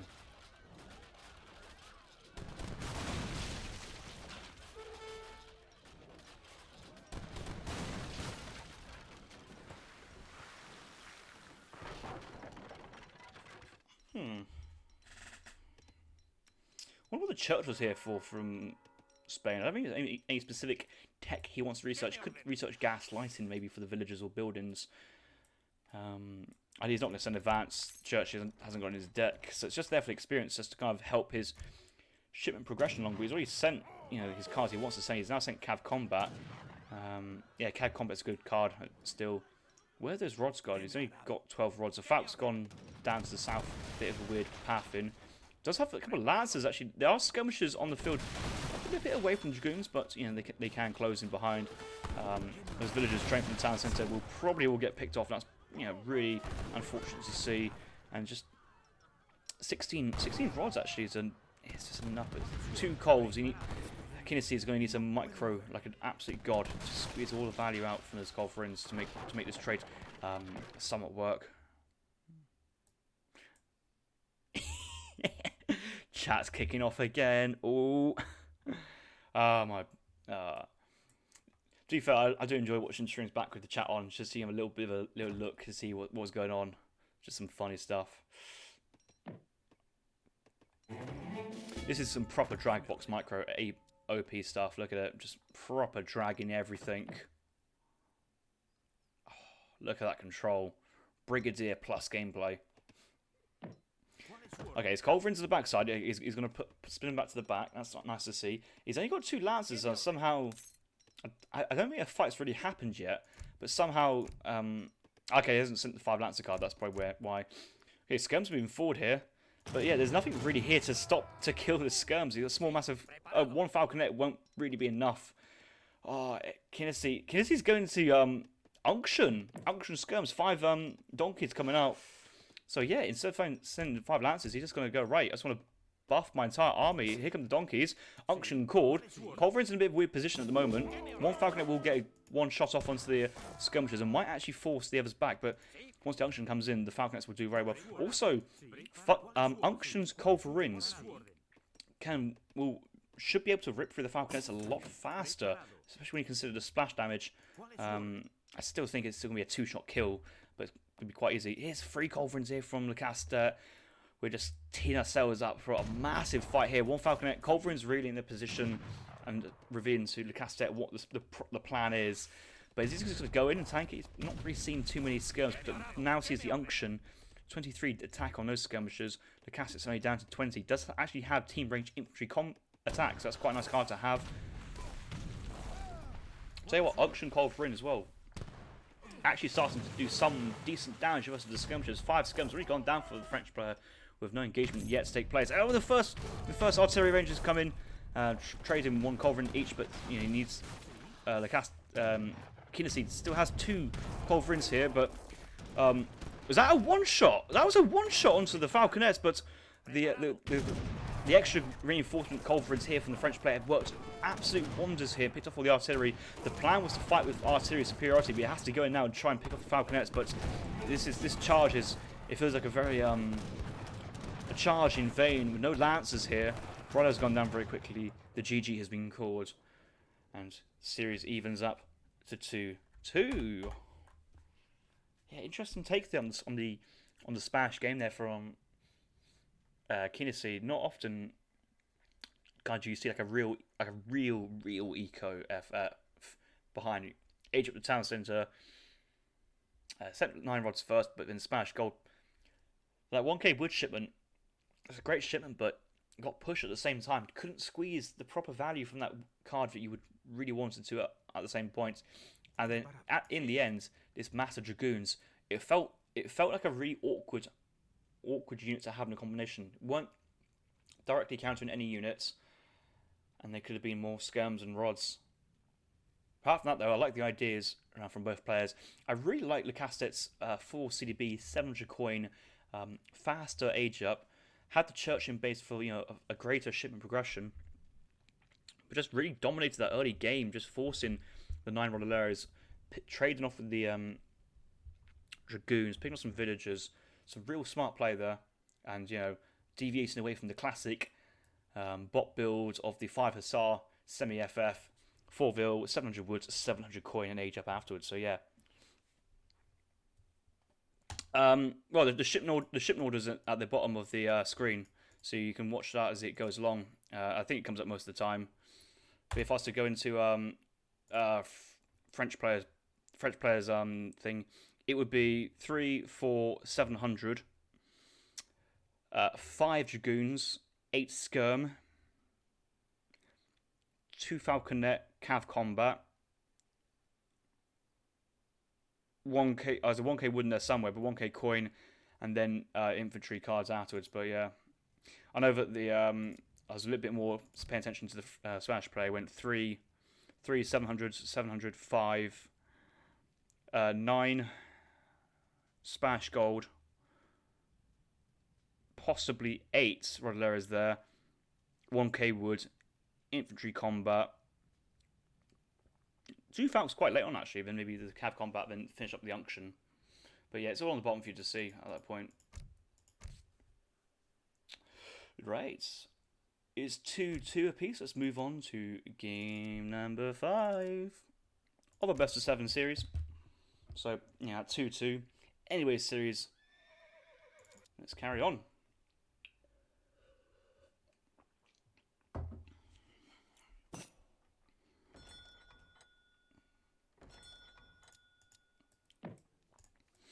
Right, guys, welcome to game number 5. Pampas Sierras is the map.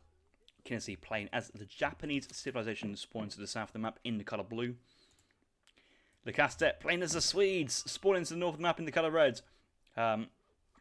GG, well played, both players. Civ my matchup. Sweden will win. Let's move on to game number 6, shall we? Cool. Oh, don't worry, I wasn't actually going to resign. Just Sweden, a very strong Civ at the moment. Nicely herding his Guanacos underneath his double torp. And actually we're trying to get one. Yeah, he's herding it towards town centre as well. So we want to kill another Guanaco near the top, so we gathered. Will that be gathered by the hunt? I'm not too sure. Might need to kill another one. Yeah, he does. Just quickly murders that so Guanaco, so that the house can eat it up. Nice, like in the Orchard Rickshaw play on the left-hand side, scouting for the llamas. I like how the slower Rickshaw is on the southern side, working on the middle and working his way down to pick up the llamas, while the faster Explorer, 4.5, has gone middle and going top. And actually is denying most of the llamas and just forcing Lecastete to be very happy with his 3 llamas. Yeah, he's got a third on the way back somewhere. And the Japanese player having access to the remaining 5 on the map. Hasn't got the 5th one, but I'm sure he will move back with that Cherry Orchard Ritual at some point to go for it. The build order from Japan, standard Portuguese consulate opening here into Shishogo Shrine, looks to be the case. This cherry orchard is rather far back, maybe because it's the elevation here of this little ledge, it's kind of forces placement, but a bit of walking time from the town centre to the cherries, not ideal, but very defensive to say the least. I know that Kynesie likes to be defensively minded when playing as a Japanese, and I wouldn't actually be surprised if his second cherry orchard is actually placed here. And chance I might be placed here, but it's actually if he wants to play really defensive. I have seen him place these buildings very far from his town centre. Check his deck to see what we can see. Any inclination in what's going on. Land deck to have heavily cami, endless and regulars, and the 300 woods. We have the farm upgrade in Age 2. Don't often see that. Double eco shipments and 7 vills. So we're missing the Yumis. We're missing any Yabble Sam cards and 1k cards. It does have the flaming arrows as well. Bit of an interesting deck there. Not fully standard, but not too far off. More of an eco-focused deck compared to a regular Japan deck. And here comes the Swedish deck. Only 1 wood crate in the second age, but it has a double coin, so potential here for double Karelian, double Hussar, 4 military unit play, or 4 military building play in the second age. Potentials there. Has the 2 copper mines and the 3 copper mines in Age 2 and Age 3. I don't think you need the 2 copper mines card. Very rarely do you see that. But actually looking at this map spawn, the coin mines haven't been the kindest to the Swedish player, but that's just map spawns. Also, just have the double Karelian upgrade, 9 Karelians, no hacker pellets, but go for 5 Hussars. Jaegers.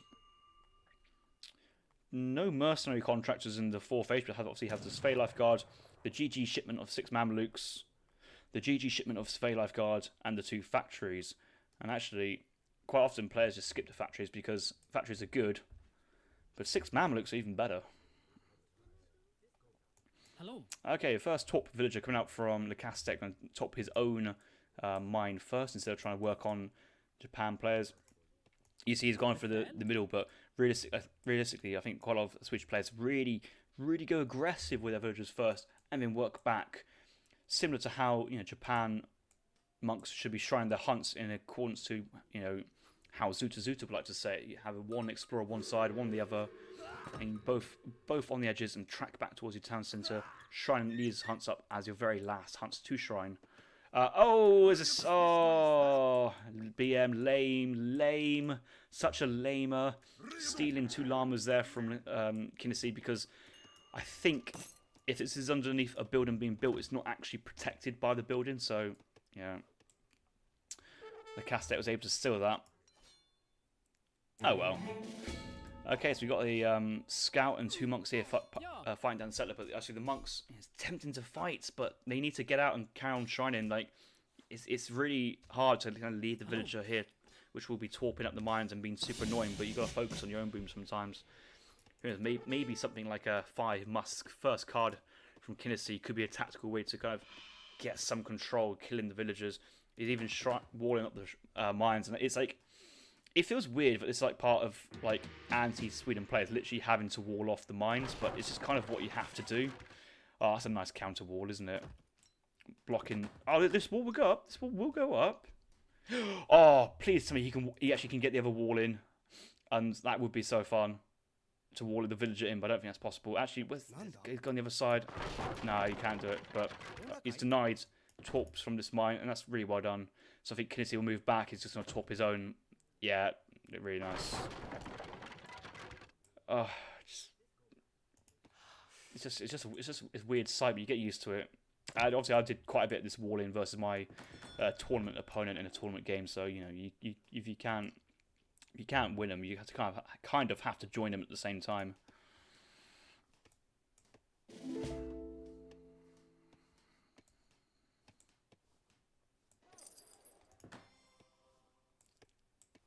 $90 shrine pop though. It's pretty decent opening.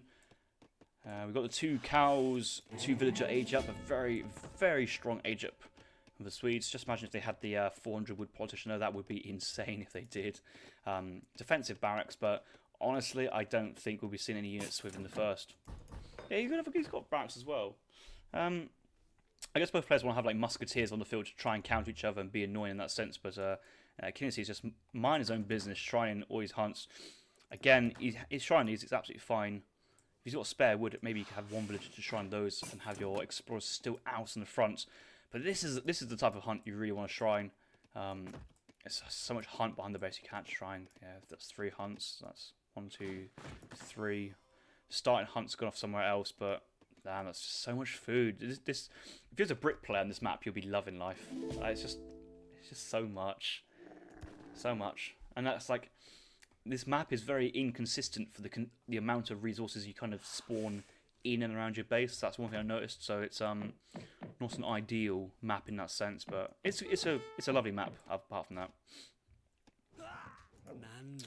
One Japan monk going absolutely ham on these wolves. These guys got no chance. Might see a divine strike.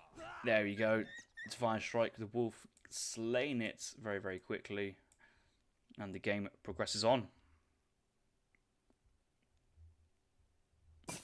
Yeah, that's a good point. Like, I don't understand why Sweden get 99 vills. Like, I don't think... and do you know what I don't get? Is, like, if Sweden are, like, superly strong in treaty, but surely that'll trickle down as feedback and say, maybe these guys, we don't need 99 vills, but, yeah, torps on mines, torps with just the berries they produce just get so much eco behind, and it's... Sometimes in these supremacy games, when the torps still work, and you're at 99 vills, it's just the most strongest eco in the game, and they nerf the amount of villagers you get from the Chinese age 4 and age 5 age up. So instead of having like a 120 villager max population, you only get like 110 or 113. So you know the devs are on top of late game eco balance, and they even give the Dutch extra villagers with their age 1 banks. But yeah, Swede eco, my man, it's very strong. A shrine here, hoping to attract these guanacos, but maybe could have placed it in a slightly smarter position, but can shrine it. 140 shrine pot, nice amount. Ashley's moving forward, trying to deal with the Carolines, and I think these units just basically trade evenly. There's no real advantage either all. Both these units are 4 fast units. Ashley's slightly faster. Bestiaire is coming up from the Portuguese consulate now to help this infantry fight in the second age. Really nice use there. Obviously, there's no fishing boat support because there's no water home city flag. There's no fish in the stream. Ashley's just raiding. Yeah, that's quite nice. So far, I've been really impressed by Kynessie's opening here. I'm not saying I'm not impressed by Lecastete's Swedish play, but it's pretty standard. He's gone for some leather cannons here, which I don't think leather cannons you get enough. I don't think you get enough bang for them to justify it. And at this moment, all your torps at the moment could be on blueberries, and all this time you're missing out on that extra bit of eco you could be getting. Caroline charging his Ashley Garras. That should be a cleanup. Ashley's a very poor in hand combat and needs to maintain some sort of range supremacy. Yeah, only 10 hand attack. Carolines have 19, not even close. And yeah, Kynessie's just pulling back. I think he may have seen the leather cannons and just realised, okay, he's going aggressive here. He's going to sit back a little bit and play a little bit more defensive. Ends his Portuguese. Yeah, he's agent with the Shogunate, so that'll give him XP, a daimyo when it builds, possibly. Yeah, ships a daimyo and 300 XP. So daimyo will help. Double train batch of Yumi now, but actually agent behind us is a bit risky. This is quite a fast agent here from Kynesie. Sweden player already ahead in eco, probably already ahead in the village, in the economy as well. Yeah, blueberries coming behind this. Yeah, if you had blueberries before the cannons are not, they don't do much damage to buildings.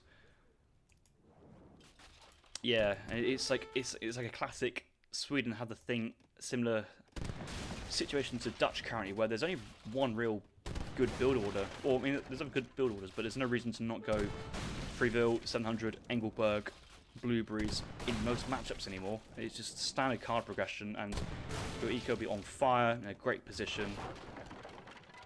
And in that sense, it's actually a very simple civ to kind of play around. Okay, second rack's going down. Kynesie does erect a little bit of a wall, playing a bit defensive. Let's check his techs. Does double food and civil servants. No coin upgrade just yet. That's all fine. Explorer slowly working away on the siege. A really slow rate of fire on the siege. No, it's normal. It just seems really slow then for the time being. Caroleans pushing on the western flank, pick off these ashes, and that's the problem with raiding units around. Is actually you can get caught out quite badly, and actually he's going to sacrifice the monk, get him away, poof it back, and saves all his ashes. That's a good tactical maneuver there from Kynesie. Save those guys. Okay, so these are now. He's in the third age. I thought I saw that as disciplined ashes again, but that a hit now. That's Yumi's. He's going to discipline Yumi's. He's forgetting ashes now. And, I like that. I appreciate the ashes are there for the mobility, the sieging, but now when the fighting actually starts, he wants the Yumi's, and there's the two flaming arrows spawned from Daimyo Masamune. Going to take down his forward two tops. Wants to probably move on, take down the middle map control, and just get some sort of control in that sense. But yeah, I kind of don't like shipping two flaming arrows back to back in a sense. But I suppose the flaming arrows, they're very good for infantry, very good for his buildings and what he needs. He does have Weird the Bow, but doesn't have the Yumi card. Could he get an extra eco card on that? 300 export, no 300 XP on the age up. Could. Does have a stable here. Will we see any Nagis being trained? I don't think so. Caroleans, obviously, their range multiplier. No real reason to train Nagis. I guess Yabu Sams could be an option here from the Japanese player, because the Swedish Caroleans, they do not have a multiplier versus Yabu Sams. And Yabu Sams with their 50% range resist, they tank a lot of damage. They don't do much damage to anything else apart from artillery. But that could be the only thing which counters his flaming arrow players. A cheeky Colv or two from an artillery foundry, which the Lecastete have back there. He's training one Colv. A couple of flaming arrows though. We'll trade off the leather cans for free. In it goes. Punch a hole right through the ground, come out and take down that leather cannon. But yeah, two Colvs being trained, two Falcon. That's being shipped with no Nagis or Yab or Zams to support. This might be quite tough. The Lecastete is still got his two cows yet to eat. I probably forgot about them. That would help his age up time if he plays this again. Okay, Colvin's out, but they're going to get a shot off here. Oh, they're pathing around one of these Bestieros and Yumis because there's circle siege and needs to get it out. He's thinking he's dodged. That just missed. That just properly missed the target. That's pretty not great. Scores are really even at the moment. 29 vills versus 36. But it's only 120 shrine pop though. It's not a lot of shrines here from Kynesie. He does have heavily cami, but he obviously burns his Portuguese relationships. He's doesn't really want to be making too many more shrines. Quite expensive without the Portuguese support.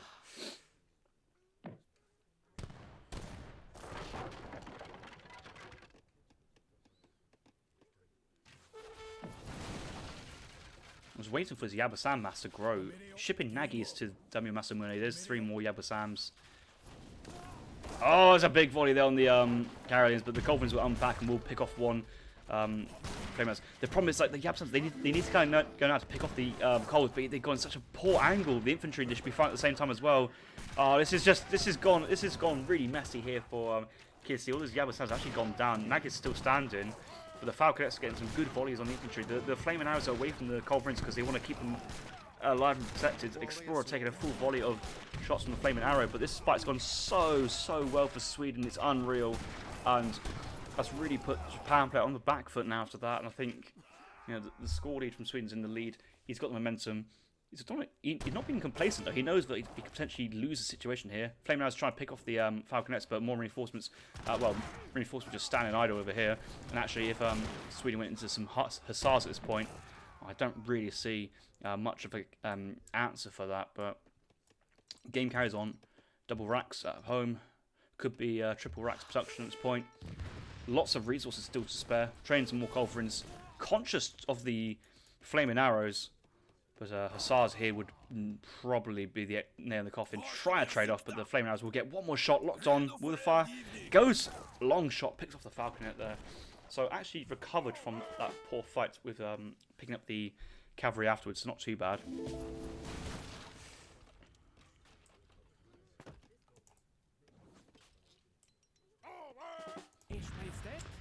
Ich Majestät.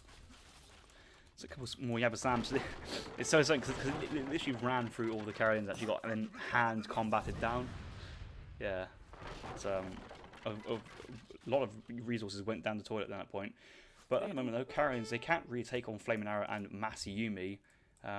Without the Golden Pavilion though, these Yumis are not the strongest, and it's I always kind of wonder why some players age up Shogun in Golden Pavilion, but those early 4 Flaming Arrows have cleaned out a lot of shrines, kept the Karelian numbers relatively down, and yeah, playing on.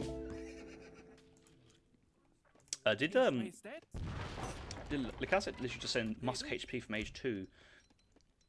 Surely could send Blackberries at this point or 1k coin. I'm not too sure if 15% on your Musk HP is the strongest of the options available to you at that point. But if you're going for the 1 unit composition, because you're playing in Sweden, oh, go for it then.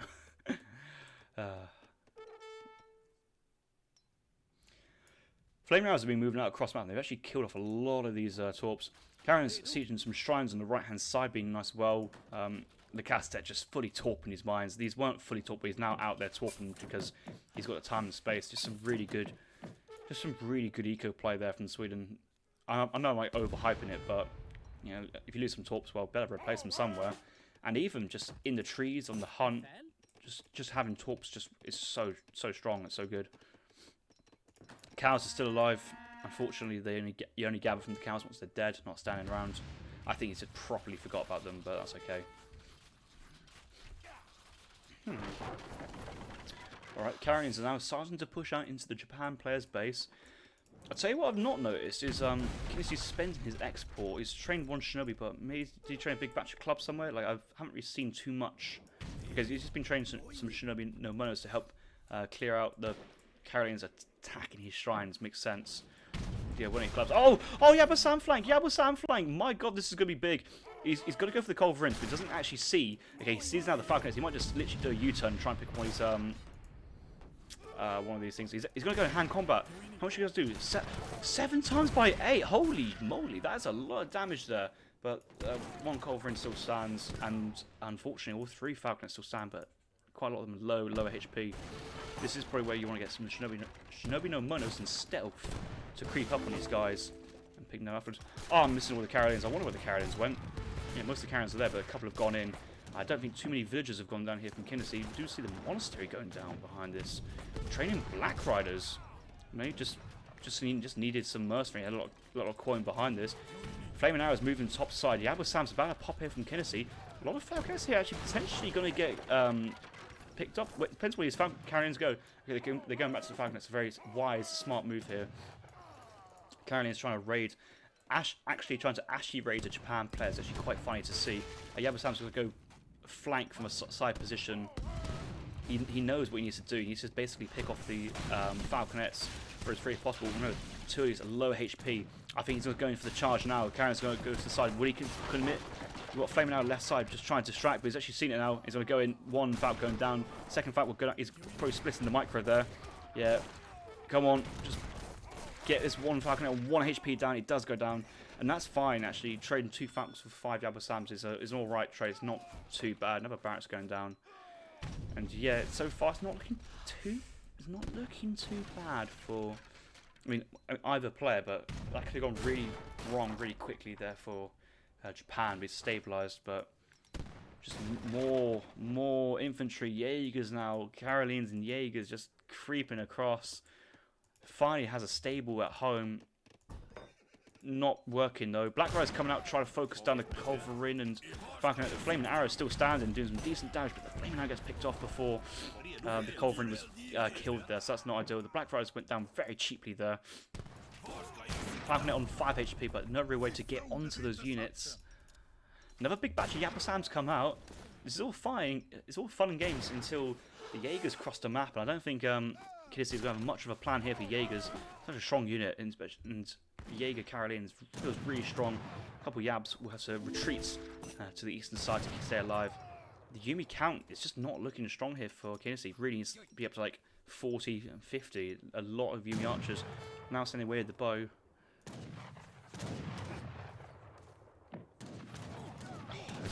There's just so many infantry here. Even if Yumis do counter Karelians, there's so many units here that no way to really build a mass and win this fight. Okay, Yabs moving forward. One culverin though be picked off. I don't think much of an artillery switch behind here from Kynesie's on the card. I don't see a castle coming down just yet. It's the second town centre is the next building he's elected to go for. Gated community, mining, quite nice to see. But yeah, disciplines Yumi count 19. Only 19 at the moment. Not training any Yumi archers. I don't think he's trying to even contemplate agents to the 4th age. He just needs to spam these units, and actually is waiting for Bushido principle, so you can train double batch from the barracks. Would be potentially a wise investment now. But yeah, he's just he's actually going to try and age up. He's going to try and age up behind this rebuilding market. He has Imperial Proxy already. Maybe because he wants to like sell a bit of food, sell a bit of wood at the moment, just to try and help that coin count, buy a bit of food, something. Shrines are now on food, so he just really wants to get this age up behind. And oh, this is risky. This is so risky for Japan. Like, it feels like you're holding on, but now you're going for the age up. But actually, I think Lecastete's thinking, okay, I'm not pushing. I can age up myself. And just the economy from Sweden, 43 vils, is still so strong, stronger than Japan's.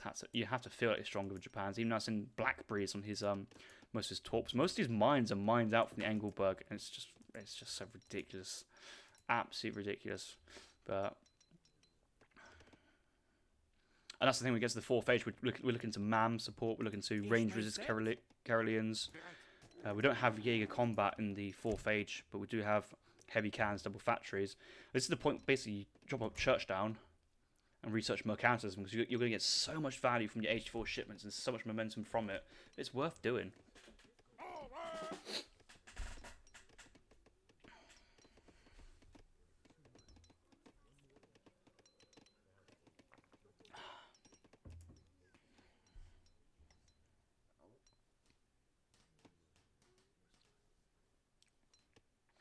I don't think Kynesie has advanced buildings in his deck. He has a list of regulars, but that's about it.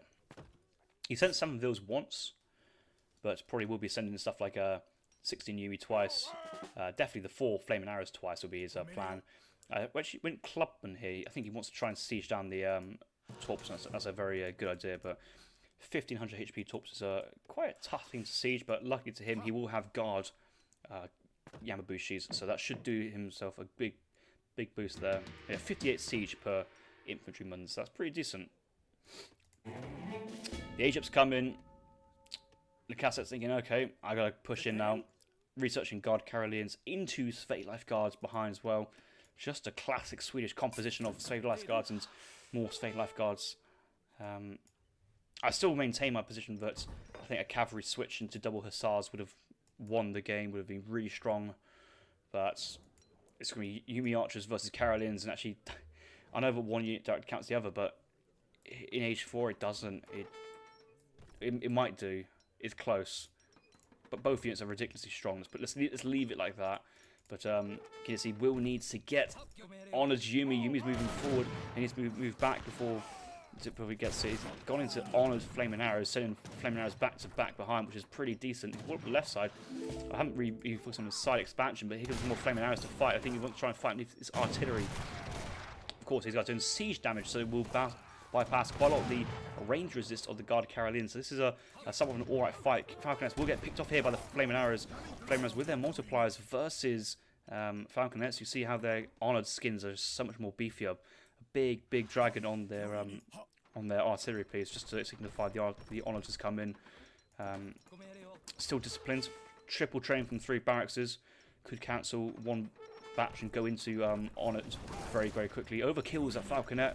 Another Torp, another villagers here. Actually, you can just potential rich pickings. Is this the start of a re-push out? But Lecastete, he's training Golves. No shipment nearby. So many resources. Oh my, this is so many.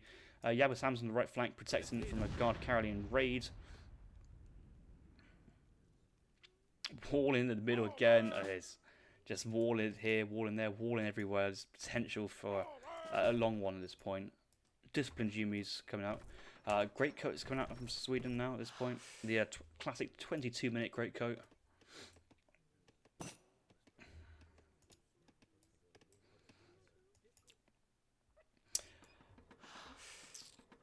Kynesie still training double batches of Yabba-Sams and why is that cheaper? Is that the Shogun that, which is the cost and train time of all land military? Wow, that's such a powerful Wanzer. I keep forgetting that the Wanzer ability of the Shogun is pretty strong as well. But yeah, quite a lot of cheaper units behind this. It's quite nice to see. Kalechi. Right, here goes the Honor Flame Arrows. Should pick up quite a lot of Jaegers here. I'm seeing lots of blue numbers. Yumi Archers need to go forward. Yabs will actually just overrun and actually right-click the Culverins. And that, I think Japan's feeling in an alright position at the moment. It's not looking too bad. I think these Yabs got to go onto these Guard Corones. They might do. Yeah, they will try and take them off now. Just a wall on the left side. One Falconet over here. Mind its own business. But yeah, another big batch of Yumi Archers behind us. I'm not too sure how Swede really deals with it. He's got a lot of Jaegers, but they're still Fortress Age Jaegers instead of like Industrial Age stats. And that Honored Flaming Arrow count up to 7 now. Yabs will just run from one flank to another. You see how the carriers are trying to hold off the advance of the Yabba-Sams, but it's just the Flaming Arrows left side. There's so many of them. He can accept a couple trades, trading some of them poorly. See, these are only Culverins, not Culverin Royales. These are still disciplined Yabs. Remember, these are not Falconets, so the infantry are fine to take this. You should probably just focus the A's at this point. Let the Yabba-Sams do their work and let the Flaming Arrows do that same job behind. But Yabba-Sam's charging now, and here come the Flaming Arrow volleys. I'm just seeing Jaegers flying everywhere, and these guys so much HP and range resist. They're going to take the fire. But also, these guys are having to stand still to fight, which pins them down in front of the face of all these Yumis. One more Colb's up, but will it get picked off before it does another volley? Could actually get a triple kill. Nah, just a single kill. It does go down.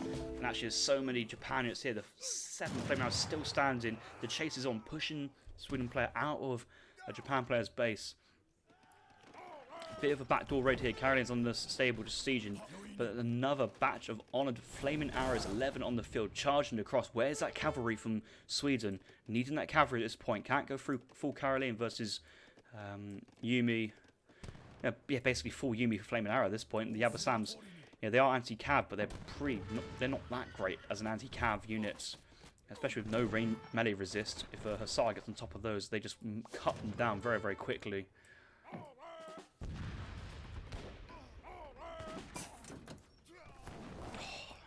So nice. The Honor Flaming Arrow is playing so well. Now has a massive plus 50 units. Plus 50 Yumi Archers and probably many more. Looking to go into honoured Yabba-Sams at some point. Does have 8 of them. Might be worth to do it. Pushing in again with Jaegers, Guard carrying straight into Honor Flamers. Is it going to go deeper? Oh, there's so many in range here. We might see lots of kills. 6, 7, 8, 9. There's a Jaeger going down as well. That is a big volley. And I think this is the moment to go. Mamluks have been caught here from Lecastete. And actually, Mamluks 2 Colves, so it's...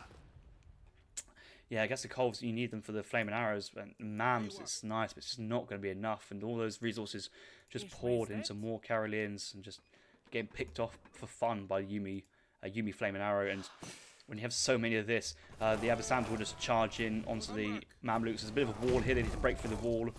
There's so many units going down, and actually, you see the moment, Kynasie's not even scared to push out, and yeah, in range, Culverin's in range of the Flaming Arrows, and that's going to go down. Once the Culverin goes down, it's just free reign on all this infantry, and the Mamluks have to go back. They can't siege through. Another layer of wall being thrown up by Kynesie. Kynesie playing this very, very well. The GG has been called, and this game has gone over to the Japan player. I couldn't believe that was going to be the case. Man, that what well played by Kynesie. Really well played, yeah. The thing was then, like, it felt like Sweden was always in a superior position. Always felt that, they could make a few mistakes, being fine, but just fundamentally not training any Hussars. I don't know why it's anti not training cavalry resentment. Didn't have the cav HP. It has 5 missiles on deck, but you could have an Arsenal with Cav HP and just go like a 25 Huss switch there. Bam! Lights out for all those Yumi archers and like flaming arrows early on. But Sweden's lost. I can't believe it. It's such a strong eco as well. Let's look at the eco on the economy. It'd be insane. Villager population pretty good. You can see the 7 vills helping out there. All resources gathered, just Sweden so far ahead. On this scale, it might not look so far ahead, but like continuously, 2k ahead at this point, and it's only late into the game it starts climbing, and the top starting to run out of mines where the eco reel dies off quickly. But large periods of the game, just Sweden so much in the lead, and the coin total won't be close. It's a bit crazy, yeah. Yeah, no, really good game, really well played by Kynesie. Just really good control of the flaming arrows as the game went on, and just took some great trades. Like really picking off some high numbers, and then once the honoured flaming arrow Yumi came in, just the game's over.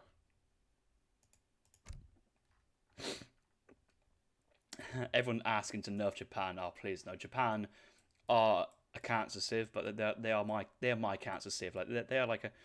Everybody like think it's like an annoying little brother. Everyone can tolerate them, but Sweden, it's just that it's the thug from across the road. You can't tolerate that. But the Japan player had to play very well to win that game. I think had to play very well. Oh, I've given the wrong person the wrong points.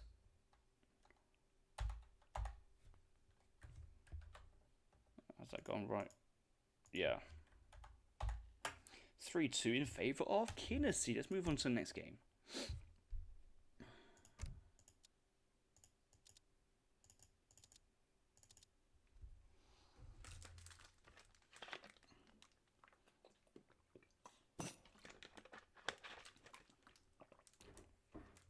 Right into game 6 on Dhaka. What a lovely map this is. I've enjoyed watching come back to Dhaka. I haven't seen it in a while. I don't think we saw much of it in the third week. I haven't watched many of the games in the third week. I was busy doing other stuff, work related on the weekends, and just taking a little bit of a break from AoE for like a weekend. So it was quite nice to not do as much casting last weekend. But on Dhaka now, and what a glorious map this is. Plenty of fish in the sea, plenty of strategies.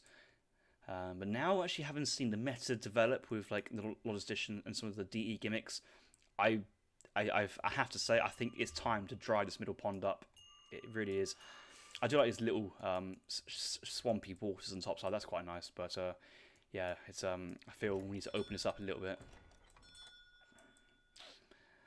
Right, east side of the map we have Kynesie playing as the Spanish in the colour blue. On the west side we have Lecastete playing as the Indians in the colour red. So the Spanish are very strong civ on this map. Lots of players have been playing Spain, Lecastete on this map. But we do see lots of wood being chopped by Kynesie.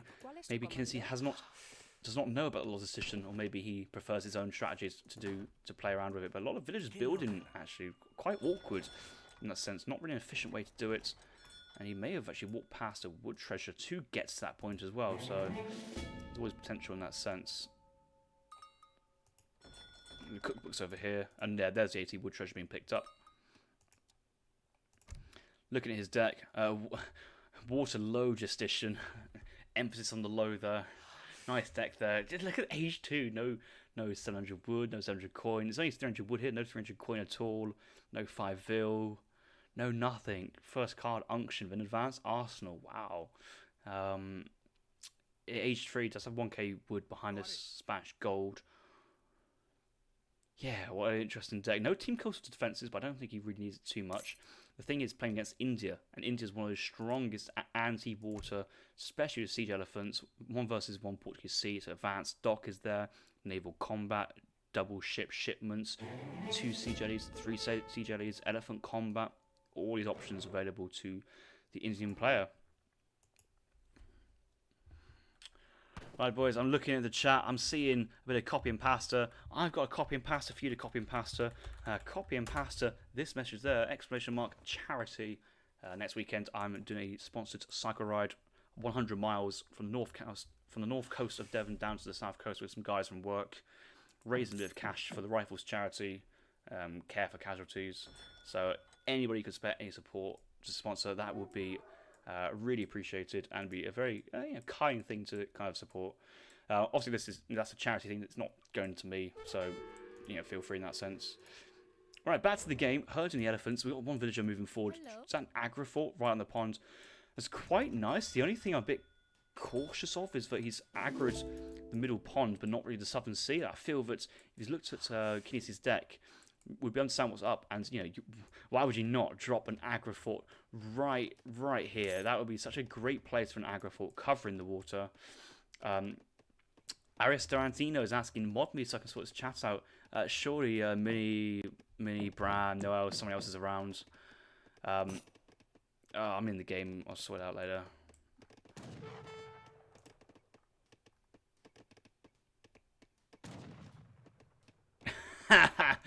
Sompi Conquers in the chat, and unfortunately, I'm not laughing, but it's very sad to see we've tested positive. But a chat with Sompi Conquer and Breeze. Can my day get any better? Some fun in the chat. Is it not Sompu? Who is it then? Is it just a random name? Is it? I wouldn't know. Aggro going down mid map. Interesting to see what the second card here from the Lecastete will be. Was he going to go more market, more eco? Would he go dock and try and go aggressive? Send 2 caravels first. One villager here trying to build a ward, but one elephant here with splash damage. Just the perfect unit to deal with this villager. A war dog coming as well. Actually will force back the explorer. He sees a dog thinking, yeah, now I've got to go. And the wall is being built behind.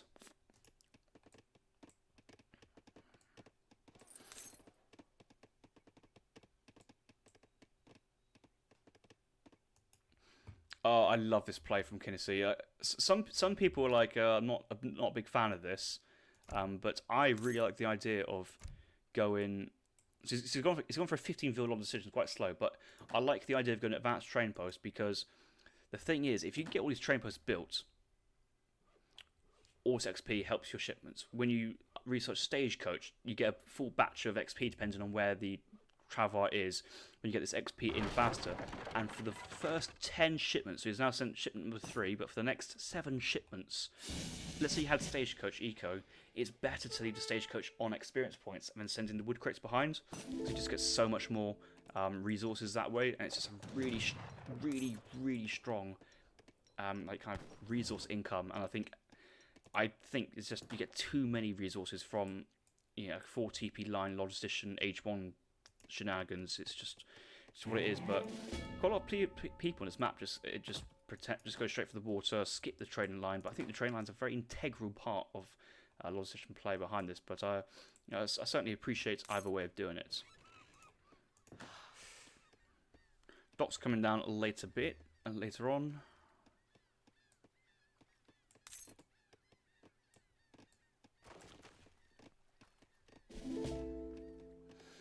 It's what is it? It's Just Given. Yeah, I think it's Just Given's quite a reputable site. I wouldn't worry about it too much, but if you feel there's potential internet security there, I don't blame you for that. But I think it'll be all fine.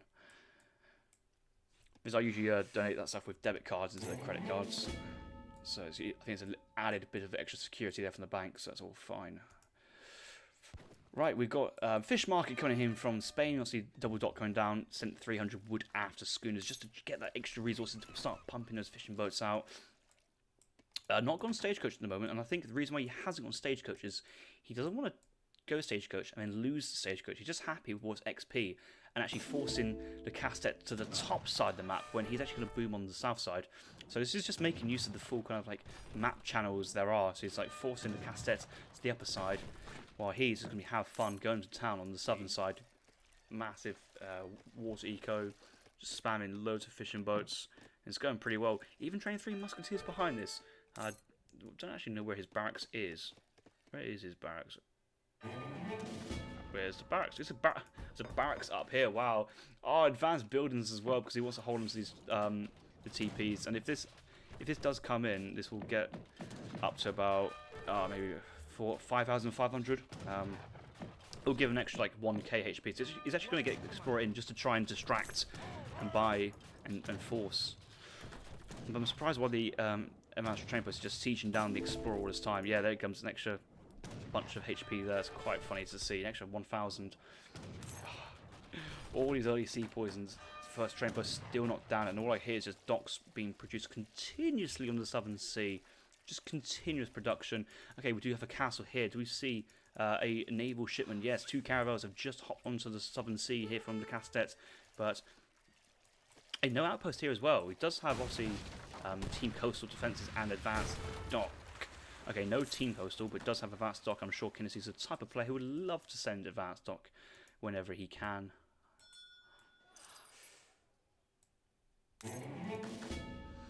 Seapoys off to siege another 4,000 HP trading post, which has range attack, and we'll pick off a couple of Seapoys for doing it, so it's a nice play.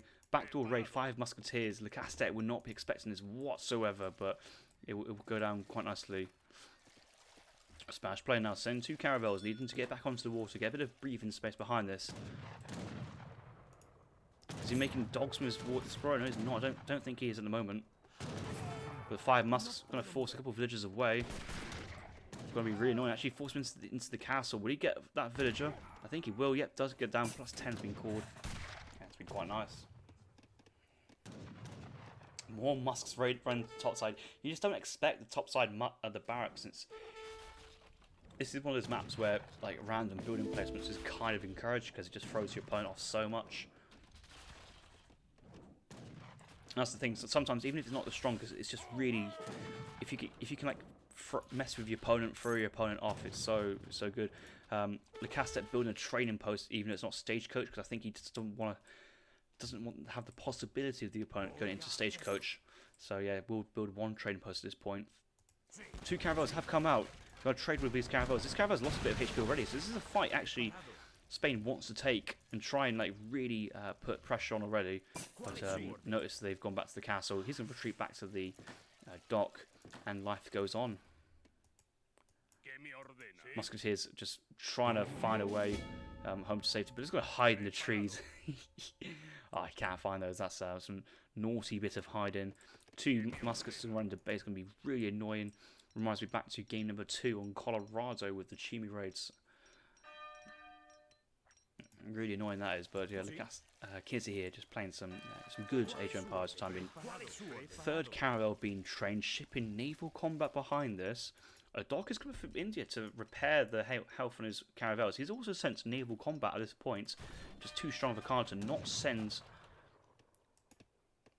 But the economy from Spain should be taking off a little bit now. It does have a fish market, of course. Only 13 boats. We'd like to see a few more. He's training back now. But yeah, the 3 caravel naval combat will be coming in. Would he go for the snipe? I think he needs. I think he should. Now he's invested it. He's off. I would like to see line formation instead of column formation as well, just seeing all hitting at the same time. Because that first boat is first man in, first target. He's already lost 400 HP, but this boat will go down. I swear I saw some cannonballs curving in space there. Bit weird to see. And yeah, actually, Kynesie taking control of water here. He's still kill 1 caravel and there's 1 castle still standing, but you can always just pull these back, heat them up to the dock, and play on afterwards. There's no fishing boats in the dock, there's no canoes in the dock, and that caravel's trapped and going to go down.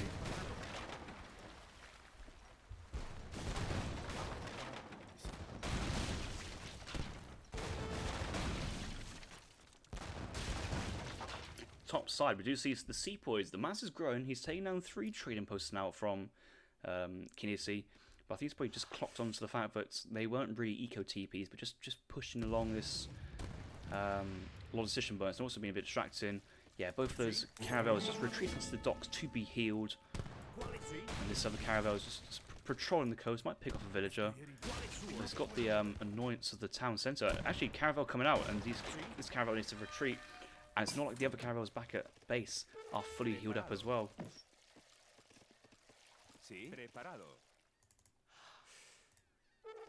Guildnets has only just been researched from Kynesie. I'd like to see a bit research a bit earlier. Agrifort hasn't. Agrifort been so good on the coast, but it's just not on the coast. Outposts up to protect the ponds. Another outpost in base. Remember, these are advanced building outposts as well. He also has sent colonial militia behind this, so he's just basically playing defensive. Want Indian player to go into his base. Doesn't want to be pushed out the base. Just have all his villagers still gathering. Another house, another outpost in the berries. All his villagers happy gathering away. These guys got gang sword. They do.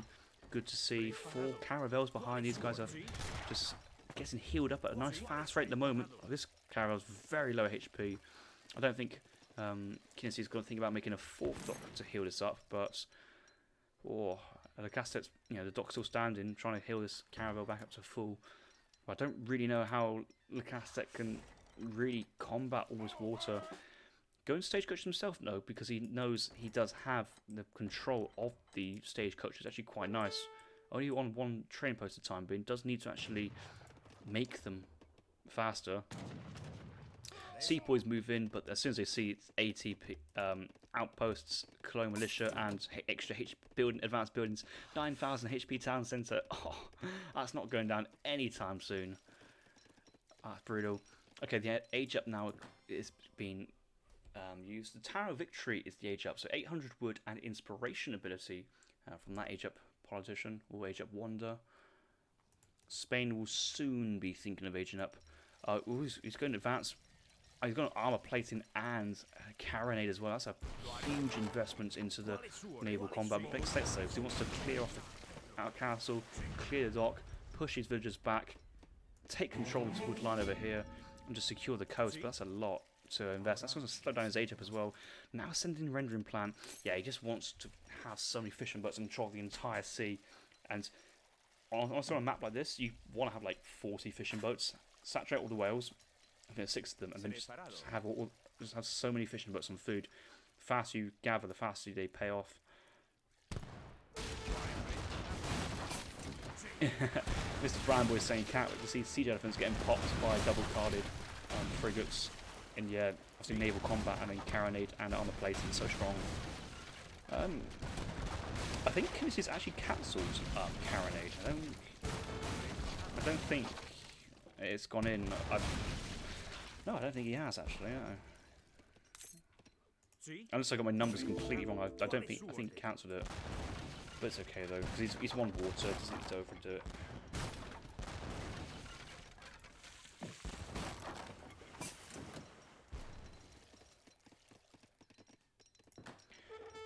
Finally, aging up with the bishop for a 2nd town centre, so not going up with the admiral on the ocean sea, but going for the bishop.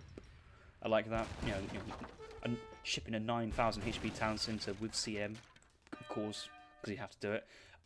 If Kynesie can now get a back to temple, that'd be such a good play. He's going to go for the top side. That makes me smile seeing that. It's good map awareness. Kynasie's got his plan out. Lecastete, you feel he's a little bit behind at the moment in tempo. And actually, these sepoys are about to get dunked on by the caravels as well, because they're close to the coast. The trigger's gone off. I'm sure Kynesie's going to pop off the top side now and easily pick off 5. Go on, Kynesie. Go and do it. Right, let's look at Lecastete. He's obviously aged up. He has that momentum. Right, there's the 2 siege elephants.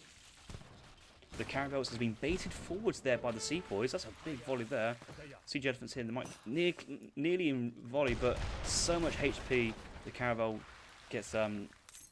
But he's going to retreat back to the dock. There's so many other caravels on the water currently. When they will push in, they will push in. And yeah, Kynesie saying, oh, you've aged. I think quite a few times players are missing age ups at the moment. Oh, look at all these walls. So he's got top layer wall, the outpost, 2 outposts, 2 town centres is standard. We had this a town centre age up coming from Kynesie. Oh, he's not quite aged yet. He's nearly there.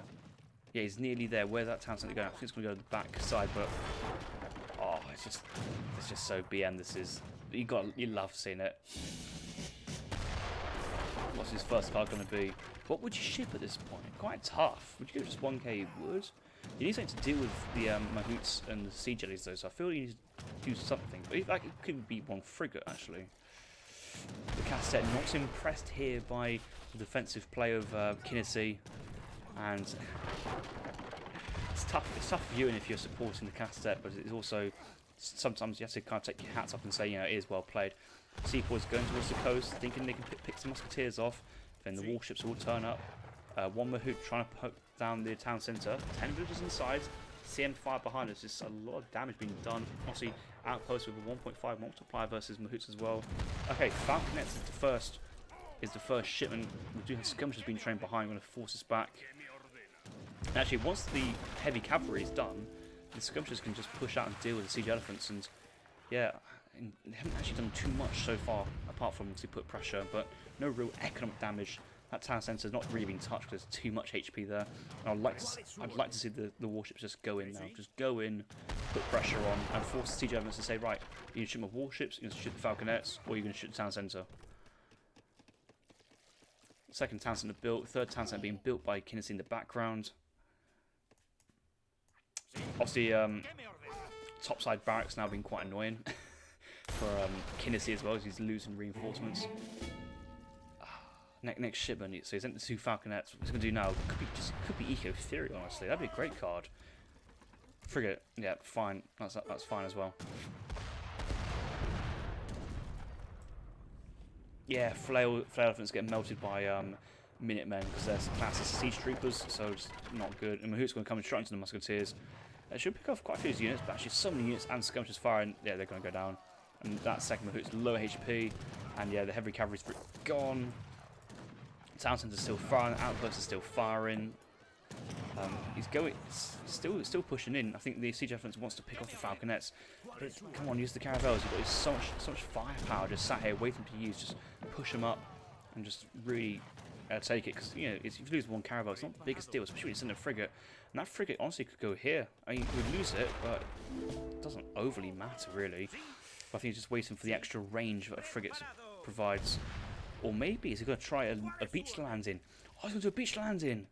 He's going to move all his stuff into a frigate, bypass this army, and just land over here. That would be quite just smart play. It's not even that, like, it doesn't accomplish much. It just changes the scenery for the fight for a little bit, and then just forces them towards the coast into the face of all the frigates. But here comes the frigate, broadside attack, probably onto the siege elephant, outranges the siege elephant as well. Kynesie just not having confidence yet to fully invest and use his warships.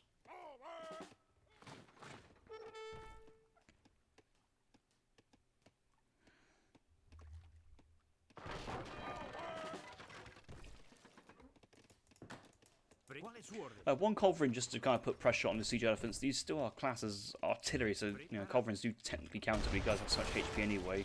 There's just a full amount of skirmishes. It's quite real tough for Lecastete. I don't really see an out here. And if he loses one siege elephant, that's just going to be the green light for the warships to move in. I think we have to take this. Falconets moving south as well, so far away from the siege elephant on a pack.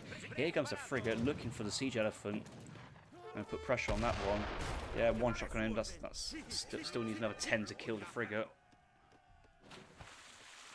Oh, the siege elephant just dodged the broadside. Oh. But yeah, the range is starting to be utilised. It's the range having a negative multiplier versus the siege elephant because it's artillery. But yeah, now pushing out with full skirm, culverin, 2 falcons, and all these other caravels behind just to help out. Yeah, it's really tough. I think this caravel can just sit here and put pressure on the villagers. Just really utilising the water would be a very strong way to play this game out and cement your position. Cavalry combat now coming from the Spanish player. Maybe to go into the Spanish lancers behind. So he's, yeah, 1 lance with double lance production. He needs more housing actually. He needs to get the houses down very, very quickly. Just obviously has the back T. Oh no, he's not got back T vegan. Oh. No, that's not ideal. The frigate's still standing but repairing. The siege elephant's moving back, trying to put pressure on the caravels. Yeah, this is tough. Spain's got an answer for absolutely everything at the moment. Big batch of skirms not being completed, but it doesn't really matter. Trading with the Gurkhas, but here comes the frigate just to put some pressure. There's no siege elephant here, so the frigate's just going to go to town and just really put some heavy fire onto the infantry. The skirms going to trade. Falconets should win this quite well. And yeah, the siege elephant is gone down. No, it's not. It's still standing, but it's away from the Gurkhas. A couple of musketeers sieging down the train post now, trying to get back onto the trade line or disrupt it. No vegetarianism really hurts at the moment. He's even got a mill. I don't know why you've got a mill when you've got hunt up here. You've got the berries to do the vegetarian upgrade. He's going to the 4th age now at the moment. So he's aging up behind. He's going to age up the engineer. Yes, 2 falconets is the age up. Most of these wells are fully saturated. 1, 2, 3, 4, 5. There's only this well over here is not saturated, but that's underneath enemy town centre fire. Like a couple of musketeers going through the base and being annoying. Yeah, a couple of skirms. This train post nearly going down. Nearly going down. He's slowly working his way. Now researching carronade, because the reason why he wants to research carronade, because he wants to make monitors, and monitors have a lot of fun versus building some range. And I think Kynessie's got a very good lay of the land of where most of the buildings are. So that would be a lot of naval bombardments soon.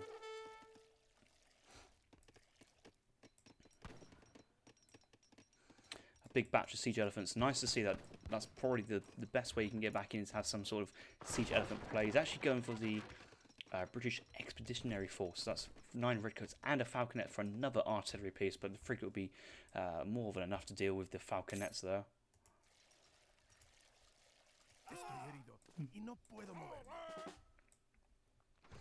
Now actually sending a foreign log in behind the scenes. There's nothing else he really wants to send. Can't resend the shipments because he's lost naval fighting. 8 Gurkhas is nice, but maybe go for what can I say? Just extra eco. 1k woods. We've got lots of villagers chopping wood. Doesn't need it. Zams. Well, there's no cav to counts at the moment. Skirmishes engaging spin Gurkhas having to retreat back, but Kynesie's in the 4th age now. He's just going to wait for his guard techs to come in. Is he teching them? Yes, he's going to get. No, it's just the skirmishes he's got at the moment. Stable is not producing anything. Artillery is getting field guns. He's upgrading falconets to field guns, which you don't often see, but he's got 5 on the field. He's got 5 falconets, yeah. Might as well upgrade those to field guns. Pretty good. Oh yeah, Siege Elephant definitely does upgrade elephants. They are elephant tagged in. Oh, I don't actually know. They should be. I feel that they should be. Lock on. One of the falcons is going to get picked off. They're just going to fire. They're not going to fire it if they do now. But yeah, I think Kynessie's right just to walk away. Doesn't need to fight. Waiting for guards skirms to be fully researched. Monitors are now being trained from the dock. A couple of caravels been annoying here, but once the monitors come in, naval bombardment will soon be ready to start. There's a falconet from the British consulate. God, these elephants look so beautiful. Actually, some of the graphics in this game are pretty good. But yeah, that's a pretty good shot. But here comes the factory as well. Yeah, you only need 2 H4 shipments, and that's the factories. Oh, factory, I can get that away. Get out of the way, please. Move. I don't get it. The Spanish Guard skirms have their royal skin when they're on H4, but the Dutch skirms, I think they only get their skin when you get to H5. I think some civs have different times when the guard armor gets given to them. Just strange little things. Factory right on the coast, and more barracks have been produced. So we've gone up to 5 raxes. So many resources here from Kynesie, and here comes the monitor. First bombardment. Is it going to be in the town centre or the barracks? The barracks instant killed because he's got carronade. He hasn't got the ship's howitzers just yet. But I'm sure once that will come in, buildings will just crumble all around.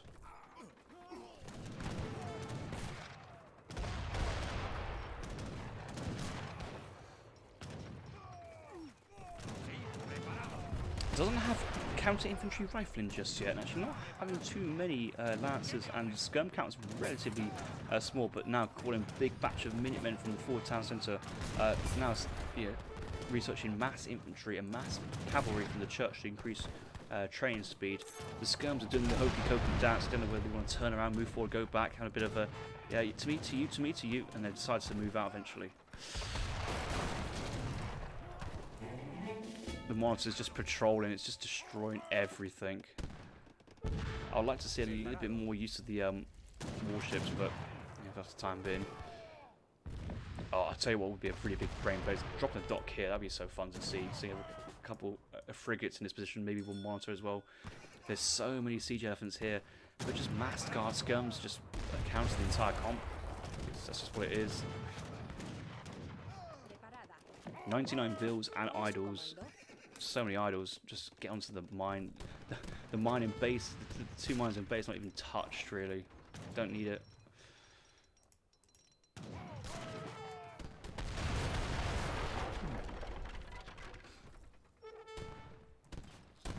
Field guns actually sieging down the aggro fort, but this also provides line of sights for the monitor's next targets. And I think the monitor, if you sat here, could actually just take these houses down with a normal attack and take the town centre down with its special attack. But the Falconet's doing really well there, keeping as far away from the siege elephants as possible. Advanced building's been annoying, doing its job. I'm surprised there's no bastion being researched just yet. The second monitor's on the field. No ships howitzers, but missionaries. Has unction been sent? Unction has been sent. And a big batch of dispatched. Lance is about to hit the field. Just full pop at the moment. Just can't spend all his res. And a couple of seapoys sieging down the advanced train post top side. Not really adding too much. Obviously missing the vegan and the yoga techs. Quite important. But just look at the Falconet. It's just at the moment, you guys are just taking up population space. It doesn't need them. Now you can just train another big batch of lancers and skirms, what should I say now? Lecastete from the guard upgrade.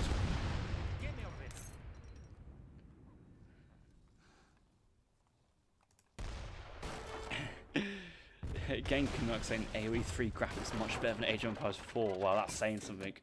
Is that Age of Empires 3 the definitive edition or TAD? Because it could be both. Monster's just gonna go to work onto the town. That's that house gone down. Stable being produced in base, and realistically, now that that's starting town centre, you could build a house here, just anything for line of sight, and that just reveals the entire base. And it's just so, it's gonna be so cheesy to deal with. I can understand Lecastete's anxious face earlier when he saw this defensive play, because if you've got no water, if you can't control the water, and you can't break into the town centre, it's just really tough to play behind this. Really tough. That's one factory. Kynsee's not going for the second factory. Doesn't need to. But oh yeah, look at this. Gouches to lancers here with the cav combat as well. 540 HP, 30% range resist. There's nothing here to really counter them. Siege elephants won't. Mammoths not that great. Seapoys do, but so many guards comes behind. But it doesn't really matter. Need an arsenal soon for the counter infantry and breastplate. Breastplate being researched right about now. And the ideally wants to nuke the Tower of Victory before the big fight, because he wants to call Inspiration. Inspiration should be called right now. I think the most maximum out of it, but there's so many lancers here just going to demolish this army. And he's Lecastete's aged up at the wrong time, unfortunately. It's right about now. We've got his guards, Royal Guards, cavalry on top of his skirmishers. The siege elephants are not really doing too much to the skirmishers. They're just standing still, tanking him like absolute troopers and melting everything behind this. His lancers still standing. The seapoys are gone. But now the soft underbelly is exposed. All his Gurkhas being cleaned up behind this. We have the missionaries providing unction support, remember. Unction support. Melting siege elephants. Once these guys go down, there is no reinforcements.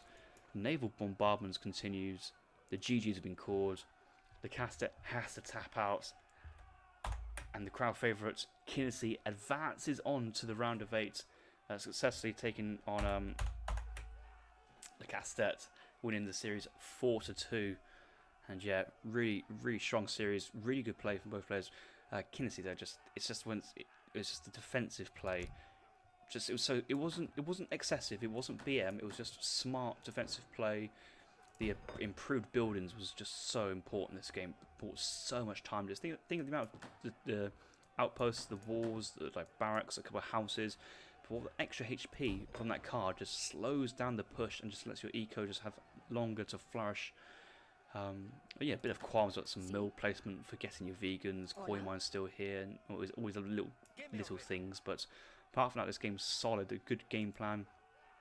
Top barracks was annoying. I'm not too sure if you got the biggest use of it in terms of the biggest potential raiding, but the early trading post was a smart play that forced the land response from the Lecastete into all the seapoys.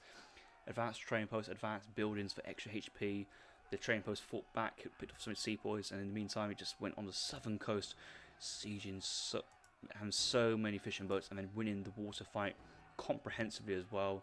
And once he committed to the water fight, actually, carried it out, took down the caravels, the castle, the dock, and gained control. And then from then, just the frigate was bullying the siege elephants, the infantry, picking off so many units on the side. And yeah, it forced Kynesie, Lecastete to push from the top down, which that was a good decision in the end actually. But these two outposts, so much damage output in this game. This town centre, I think the village has been sat in this town centre the entire game because it's just what it is. But yeah, no, really well played. Kynesie wins that series 4-2, and we'll move on to the next round.